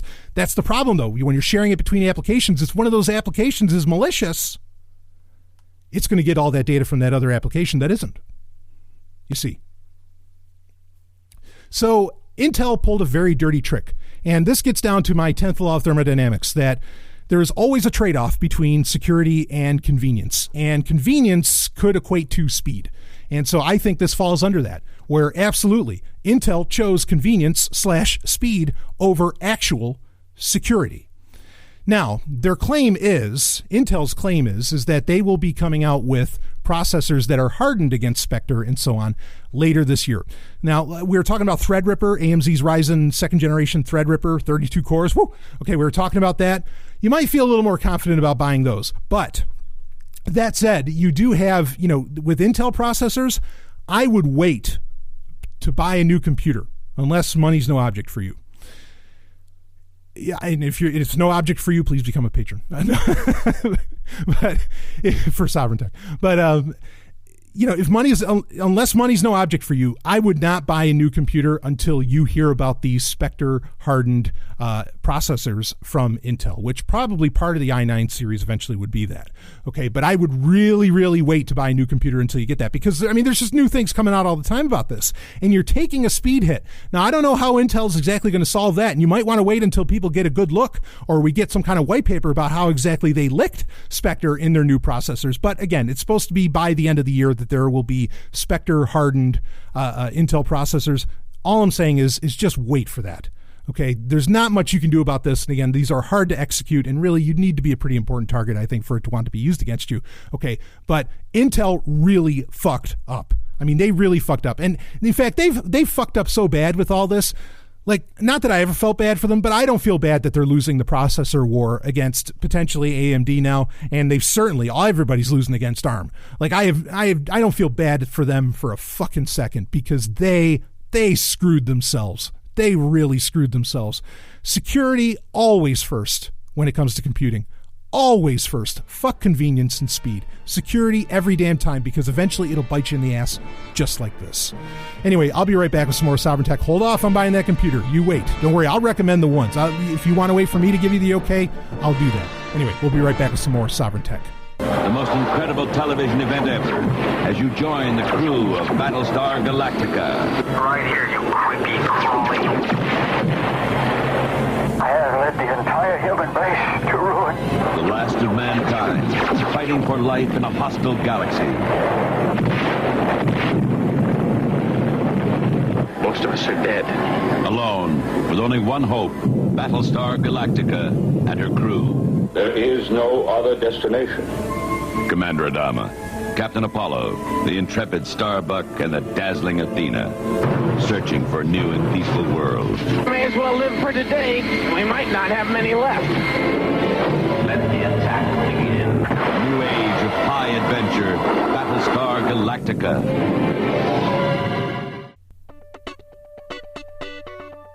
GameTalk. It is time for Game Talk, where, yes, I really get to, calm down. I'd say I'd put my hair down, but I'm bald. So can't do that.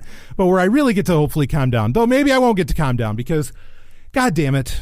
Okay, now, longtime listeners of Sovryn Tech, you know how much I love Nintendo. And I mean it. I really do. I love Nintendo. I mean, a company, and I've brought this up on Q&As, on Wednesday Q&As on Patreon, because people have asked me about it. They said, considering how Nintendo is about IP, how can you stand by that company? Like, how can you still be willing to buy into it? In a way, my only argument that I had was, well, I mean, I have other arguments that I can make about it, but the argument that I pretty much made was, look, when a company puts that many smiles on fucking faces, what are you going to do? And they really do. Like, I mean, you could argue they're the greatest company ever. As far as if you measured companies in happiness index, how much happiness did they bring into the world? I think Nintendo would probably kick everybody's ass. Okay, and that means something. That stands for something. But they're not making everybody happy. I got a story here from Ars Technica from August 9th, and it's lawsuit threat shuts down ROM downloads on major emulation site. I'll read just a little bit. In the wake of Nintendo's recent lawsuits against other ROM distribution sites, major ROM repository MU Paradise has announced it will preemptively cease providing downloadable versions of copyrighted classic games. While MU Paradise doesn't seem to have been hit with any lawsuits yet, site founder Mash J writes in an announcement post that, quote, "It's not worth it for us to risk potentially disastrous consequences. I cannot in good conscience risk the futures of our team members who have contributed to the site through the years. We run MU Paradise for the love of retro games and for you to be able to revisit those good times. Unfortunately, it's not possible right now to do so in a way that makes everyone happy and keeps us out of trouble." So, I want to read the underscoring headline of this story, and it's "Move highlights the lack of legal access options for much of gaming's history." And this is really the deal. So, ROM sites get shut down. I mean, I remember in the 90s, there was a very popular ROM site. Of course, ROMs are digital versions downloaded from cartridges of classic cartridge games or even CD-based games, but in that case, it'd be an ISO image, it'd be a disk image, not a ROM. And you could put those into an emulator like Nesticle or, I don't know, SNES 9X or whatever, and you could play like all these classic Super Nintendo games, and whatever else, Genesis games, you name it. Okay, it's a really, really cool thing, to be able to have. And there's a cool reason why, and I'll get into that in a second. But regardless, this is not new. There was a site called IHOR, okay, which stood for International House of ROMs, okay, IHOR. That was shut down in the late 90s when computers got to the point where they could actually emulate at least a Nintendo, a NES. Okay, we know that's the official version now, NES, not NES. But you could at least, emulate that. Then Super Nintendo came along, and then others came along, and the rest is history. The rest is gaming history, I should say. So this is not new. These kinds of things have been going on for decades, and by Nintendo themselves as well. All right, and I don't support that they do this. I don't think it's okay, and I'll tell you why. Now, I'll tell you why they're doing it, and then I'll tell you why I don't think it's okay.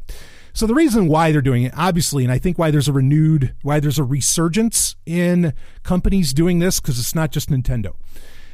It is, there's other gaming companies doing it. It is because the retro console craze, which I'm part of that craze. I love it. Okay. I love my NES Mini, my NES Classic. I love my SNES Classic. I love them all.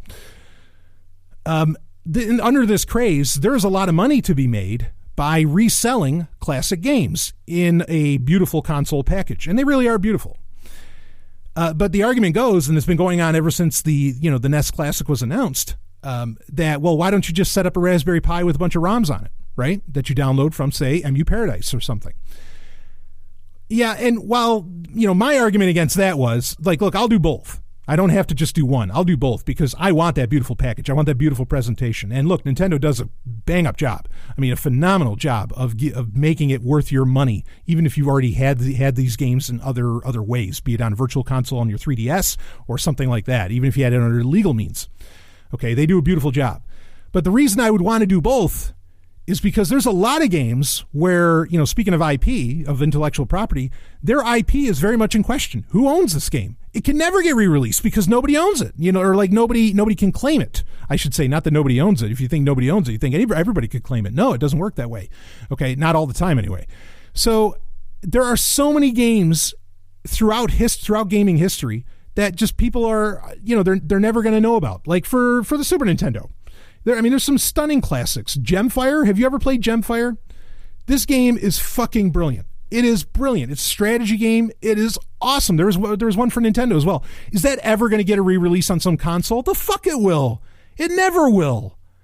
How about some other ones? Death and Return of Superman for the Super Nintendo. Is that ever going to get a re-release on some mini console? Nope.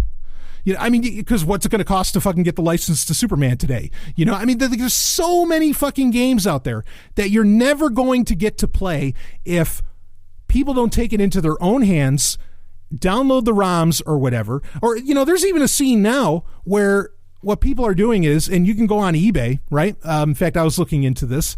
It was when I bought that collector's edition from Retrobit of R-Type 3 and Super R-Type.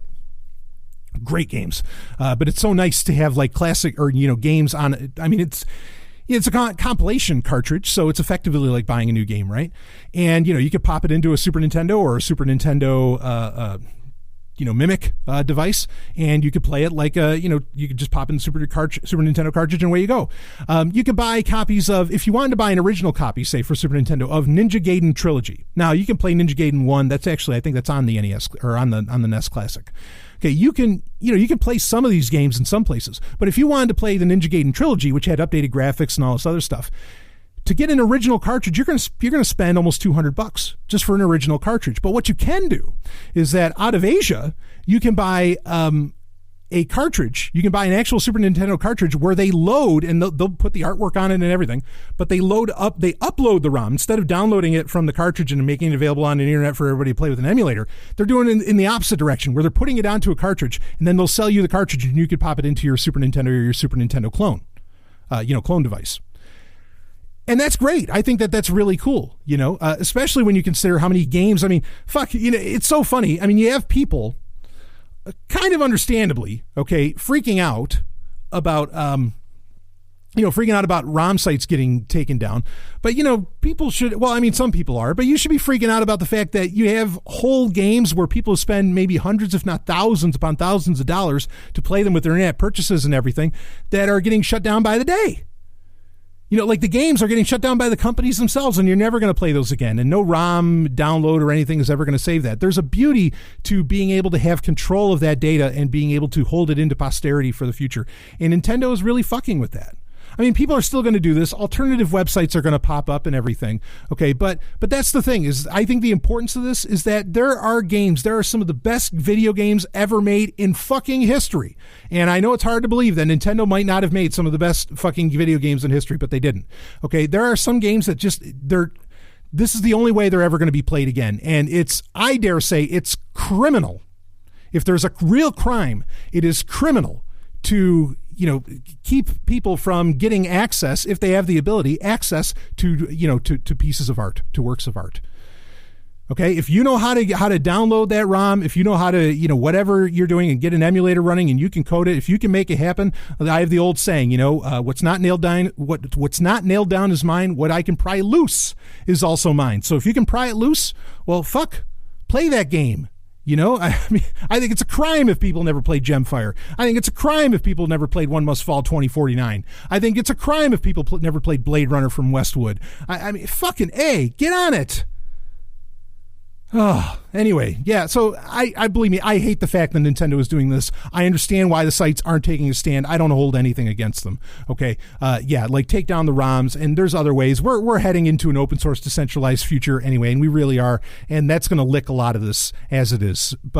And Nintendo will have to learn that lesson. But I mean, how many times have I bought Super Mario Brothers? I lost count.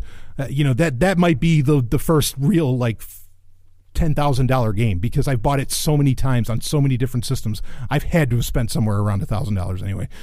So, you know, it's not like they're not laughing to the bank anyway. And that's really what companies need to do. Don't shut down the ROMs.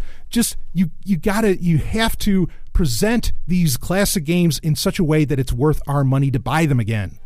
And they're doing that, but then they're getting greedy. So I'm pissed off about it, but just so you know, I mean, it is happening, but, you know, there's torrent sites. There's lots of ways to get access to these. Maybe I'll talk about them on a Wednesday Q&A on Patreon. But just so you know, yeah, that's happening, and it's not anything new. So, all right, we'll be right back with some more Sovryn Tech. Time now for 90 Seconds on Sex with Dr. Paul. Jezebel.com recently had an article about how much more it costs to have a vagina than a penis. Well, first of all, there's period gear. An average woman will have about 500 periods in her lifetime, and she'll pay $120 to $160 a year for pads and tampons, not to mention the extra time that's involved.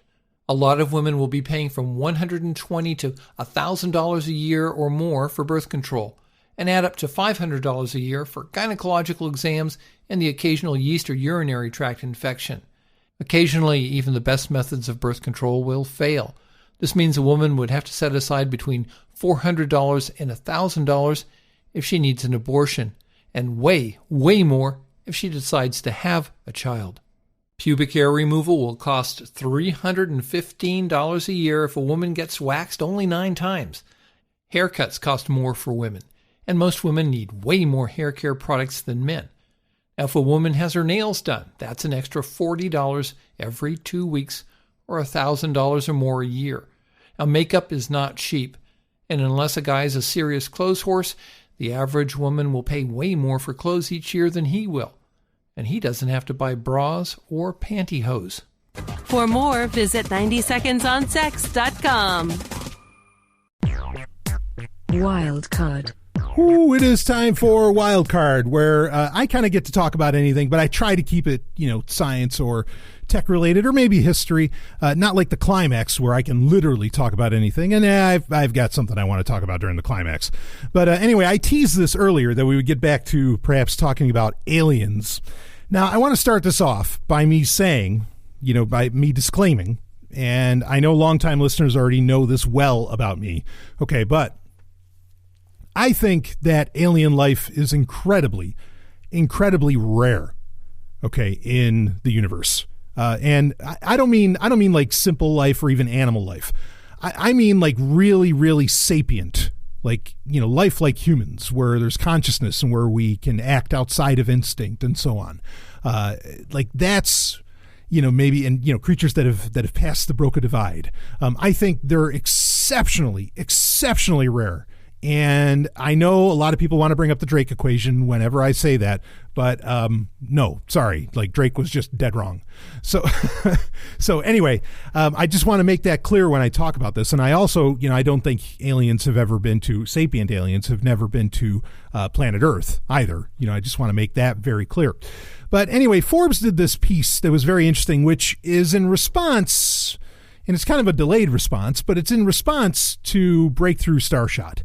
Now, I'll save that point for later. Breakthrough Starshot is something that we talked about when it was first announced. This might have been a year, maybe 2 ago, which a few different millionaires and billionaires are getting involved in this, where they're going to take pretty much probes the size of an Altoids can, and with laser propulsion, launch them at near light speeds into space, and they're going to have them take pictures and all that, and then all that data gets sent back, blah, blah, blah. But they're these really small ships, and, there's a lot of reasons for that design, because it allows for them to reach impressive speeds, that we can allow them to reach, again, through that laser propulsion, which is also kind of their guidance system. But anyway, that's Breakthrough Starshot. It'll talk about a little bit in this article, but I want to read some of this, and well, anyway, it's interesting, but it's written by Ethan Siegel, and I hate to tell you, Ethan, but you're kind of off, okay, about some things on this.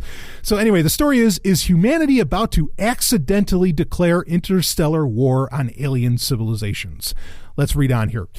Imagine yourself on a world not so different from Earth, orbiting a star not so different from our sun.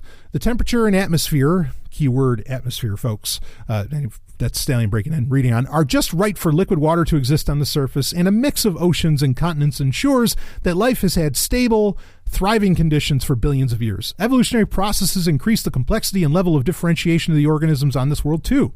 Through a combination of chance mutations and selection pressures, a species on this world became sentient, conscious, and reached unprecedented levels of dominance over nature. As their technology advanced, they began to wonder about alien civilizations around other stars, and then from a distant, faint point of light in their sky, the first attack happened, blowing a hole in their planet at relativistic speeds. It wasn't a meteor, asteroid, or comet from across interstellar space. It was humanity. Here on Earth, our dreams of interstellar travel have traditionally fallen into 2 categories. 1, we go slowly with rocket propulsion on a journey taking many human lifetimes. Of course, Stallion breaking in the referencing generational ships. 2, we go quickly, assuming we make tremendous scientific advances to travel at relativistic or near light speeds.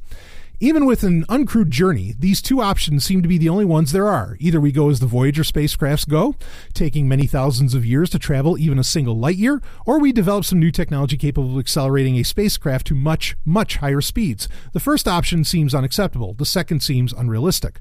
But something happened during the 2010s that has potential to change the game. We've actually gone and made a huge technological advance that could impact a large amount of energy, or impart a large amount of energy to a spacecraft over a reasonably long amount of time, allowing us in principle to accelerate it to tremendous speeds. The big advance in the science of laser physics. Lasers now are both more powerful and more collimated than they've ever been. And that means that if we put an enormous array of these high-powered lasers in space where they don't have to fight atmospheric dispersion, they could shine on a single target for a long time, imparting energy and momentum to it until it reached more than 10% of light speed. In 2015, a team of scientists wrote a white paper on how an advanced laser array could combine with the solar sail concept to create a laser sail-based spacecraft. In theory, we could use current technology in extraordinarily low mass spaceships, or what they call star chips, which I think is funny. Like I said, these things are like the size of a Altoids can, to reach the nearest stars in a single human lifetime. The idea is simple. Shoot this high-powered laser array at a highly reflective target, attach a very small and low-mass microsatellite to the sail, and accelerate it to the maximum speed possible. The ideas of solar sails are old and have been around since the time of Kepler, but to use a laser sail would be a real revolution.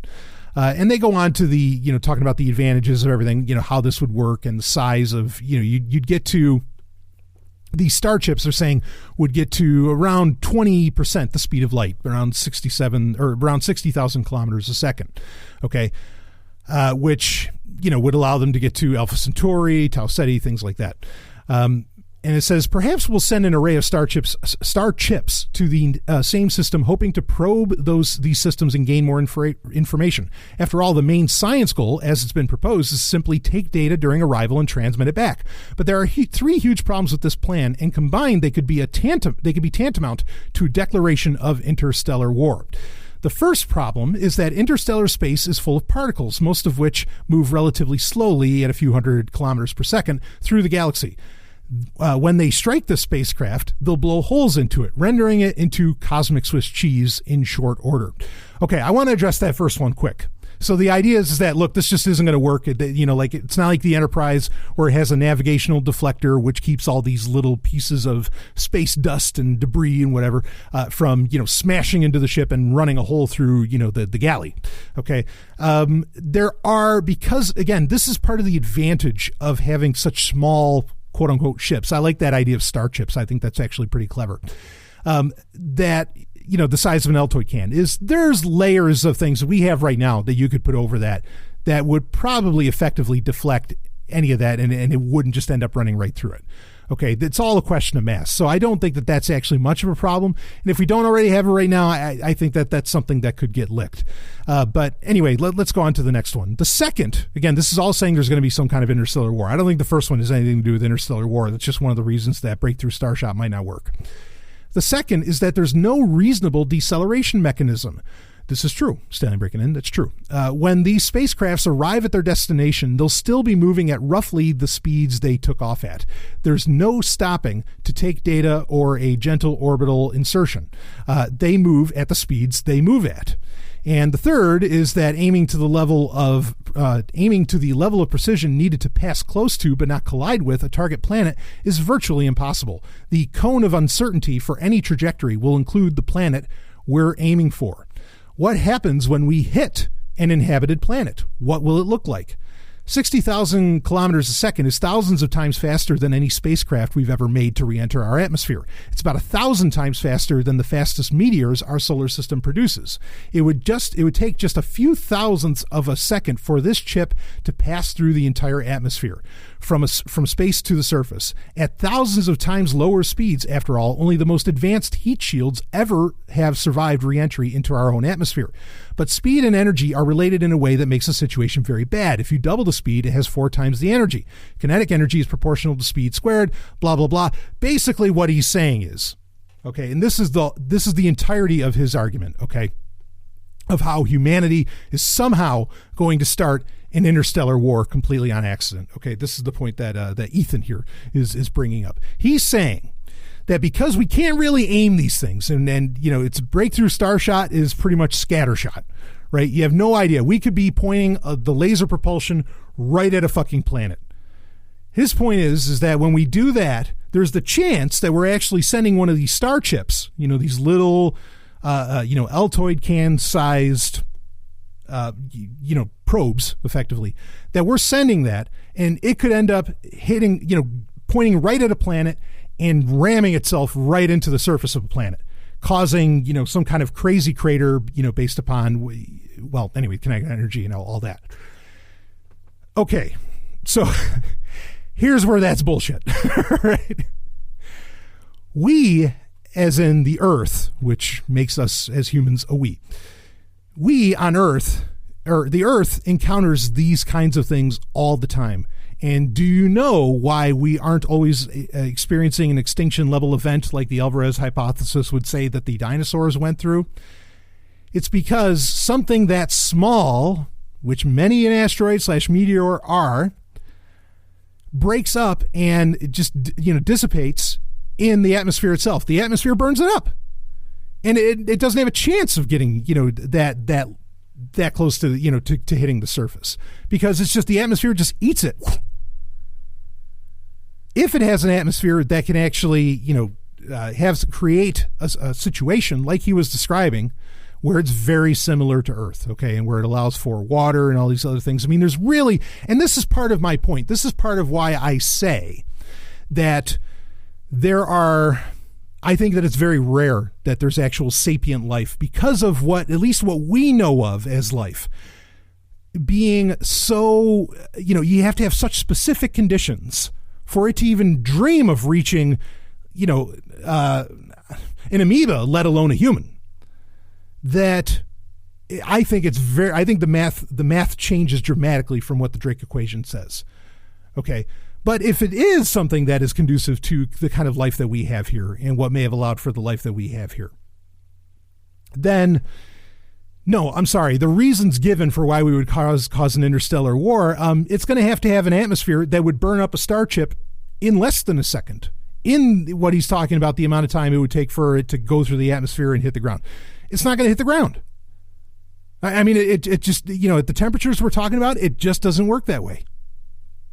So, I mean, it's this really well thought out article, but then he doesn't consider that this kind of thing can actually, and probably does happen constantly. And these things are just constantly, burned up. Things at that size, again, we're talking the size of an Altoid can, just burn up almost instantaneously within the atmosphere. It happens all the time.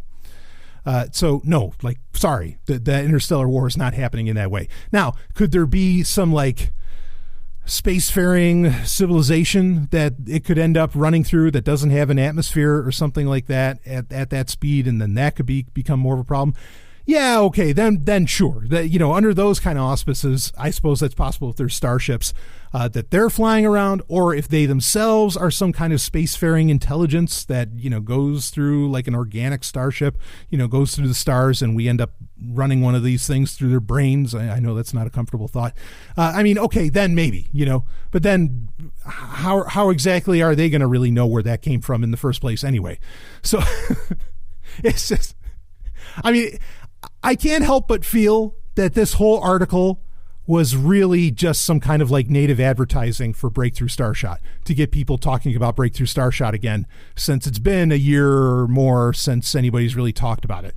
Because you got to keep people interested, right? You got to let them know that it's still happening. You got to keep people still talking about it. You got to get investors. Maybe this is a way to hook in investors.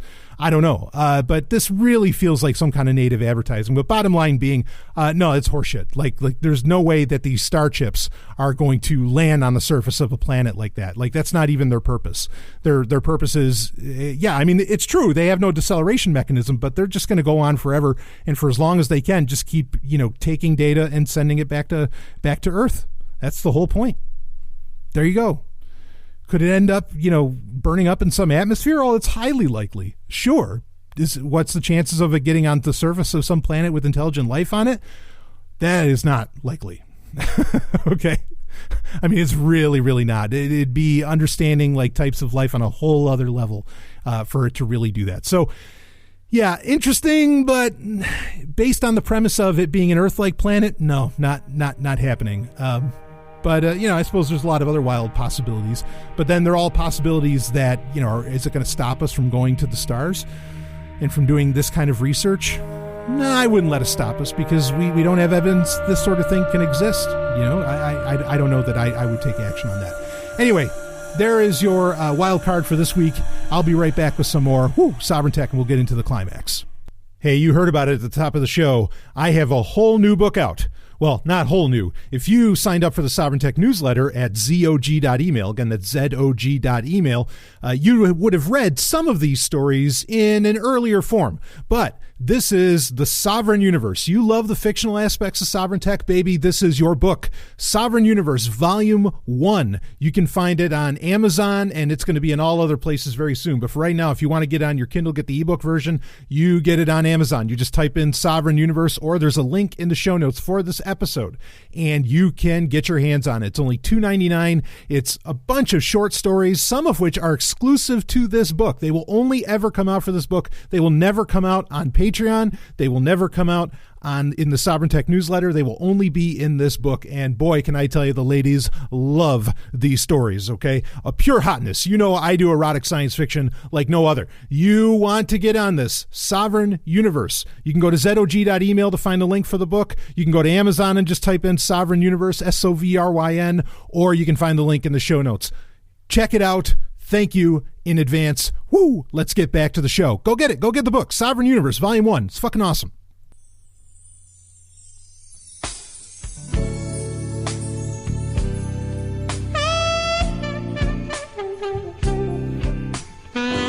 The climax.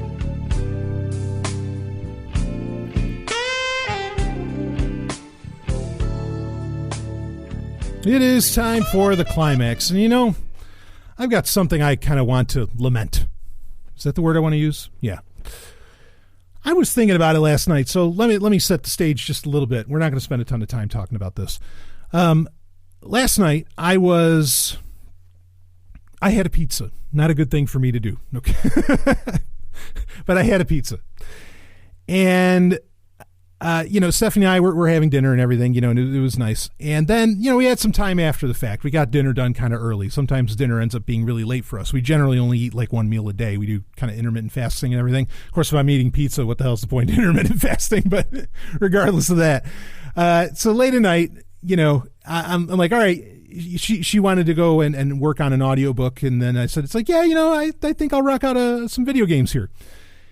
And so I powered my PS2, and I'm throwing in, a PlayStation 2, because that system still matters, especially when you put free McBoot on it, baby. Woo! Play anything on that damn thing. Anyway, I put in some games, and I'm playing them. And some of them, I don't know. Anyway, it got me thinking about things. A wave of nostalgia was coming over me. It was coming over me for a few different reasons, actually. It wasn't just because of the video games. Like earlier in the day, Angry Video Game Nerd did a review of Surf Ninjas. And in this review, he doesn't do it as the Angry Video Game Nerd. He does it as James, which is his real name. And, has his friends, they all come up and they go into this place that looks kind of like an old video rental store, kind of like a Blockbuster or something like that. You can find it on their YouTube channel. Anyway, and they're doing these reviews. And Surf Ninjas, I mean, I could talk about that alone for a very long time, but that's a whole other story. But, playing the PlayStation 2, seeing the old video rental days and everything, it really kind of struck me. I think I really miss those days. I miss going to the video rental store and, just shooting the shit with people there. Or even, there's nothing quite like studying a film or a game or something because, you'd rent video games as much as you'd rent movies at a video rental place. And, kind of holding the case in your hand. I hate to sound like this because I love MP3s and I love the fact that I can carry massive music collections with me anywhere I go at any given time and I don't have to carry CDs around. I really love that. But I think with movies and games, there's something a little bit different about it. Because it is kind of it's not a one and done experience, but it kind of can be. I was feeling really nostalgic yesterday for that. And I was really missing like having the conversation. Hey, have you seen this? Have you seen this? Because let me tell you, Netflix's recommendations of what I should be watching based upon what I actually do watch on Netflix are fucking horrible. Okay. I mean, they're just horrible. And any recommendation I get on just about any site for anything is almost always terrible. Games, whatever. And I really miss getting that very personable touch and hearing things that they're not ineffable because the person can describe them, but the randomosity, the random things that some person can just tell you about a film that, you know, what they experienced within it that could completely change the way that you experience the film. It just struck me just how impersonal and how shitty, you know, algorithms are. And how shitty, in some ways, the internet can really be in presenting certain, content. The internet really, there was a time where it could give you community, right? Because it took effort to get on the internet in the 90s, and you knew you already had a kinship with a person that could figure it out. But now, since everybody's on it, there's no real community there. Now it's just, you know, it's a cesspool. So it really can't give you a genuine sense of community, in my opinion. Not in the same way that you used to get, honestly, whenever you'd go to, you know, the video store, when you'd go into the video rental place. A popular one around me was called Video to Roll. And I used to talk to the guy that I talked to the owner like constantly. And he always had these great ideas or, you know, I mean, like these great recommendations and everything. I mean, he was a real connoisseur. And you just, you know, without an actual human there, I don't think you can fucking get that. And the other thing I remembered, I was thinking about, like, man, like, you know, yeah, and you used to take, like, it was such a great way. It was a thing to do. It got you off your fucking asses, but it was a great thing to do.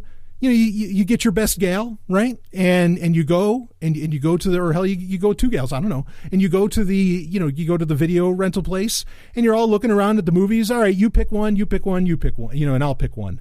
And you got to, I don't know, there was a great relationship exchange that would happen in that way. Or you could all talk about what video game you wanted to play for the night and you'd rent it. I don't know, you'd rent Smash TV or something. And what a beautiful name. But anyway, I was just realizing that fuck, I really miss that. Like that was it was almost like going to the library. Like there are so many social actions that kind of independently developed out of the fact that our entertainment, our media wasn't so central, like our high-end media, I guess you could say, wasn't so centrally controlled as it is where only Netflix gets to distribute it, only Amazon Prime gets to distribute it. Yeah, you can torrent some of this stuff, but that's a whole other conversation.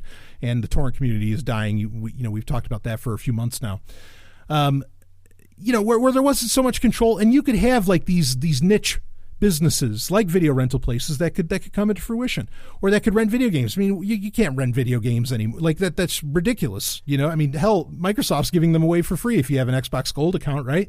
Or, you know, you just download them now and everything. But you lose the ability to really connect with other people, you know, at these places and to build some community around it. I think this is why the whole tabletop RPG and, you know, Dungeons and Dragons and all of those, I think that's why they have become wildly more popular, which would be ironic because you'd say, why would people play a tabletop RPG when they can just, you know, play Neverwinter Nights on their PC or something, right? Like, you know, on their computer. Why would you go through all the processes, setting all that up and everything? Because it forces you to come together as humans. It forces you to not be alone, to get off of your ass. You know, I mean, it really does. And I think innately, a lot of people are starting to realize, hey, this isn't meeting my needs for connection.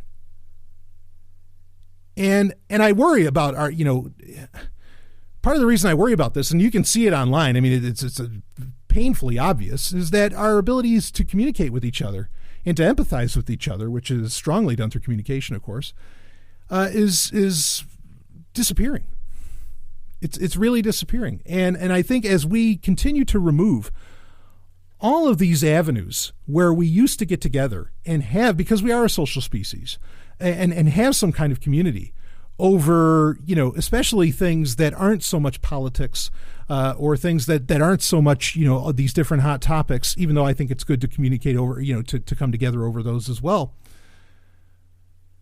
I think we're really losing something.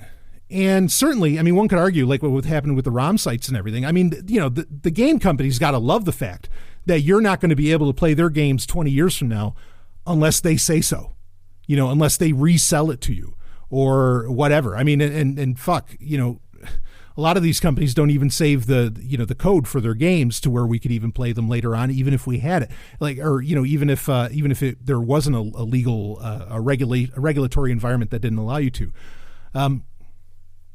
Yeah, I think we're really losing some of what it means to be human and some of what fulfills us within the human condition by not having these things that have some permanence, and by not having these, you know, places where everybody can kind of get together. And it's funny because I used to hate. I mean, I hated Blockbuster. I thought they were such assholes and everything. And now I wish there was a Blockbuster Video down the street. I'd go there probably every fucking day. I really miss it. I miss that opportunity to connect with people. And who knows who you do. I mean, hell, I've met women there that night, you know, we'd end up having all kinds of fun.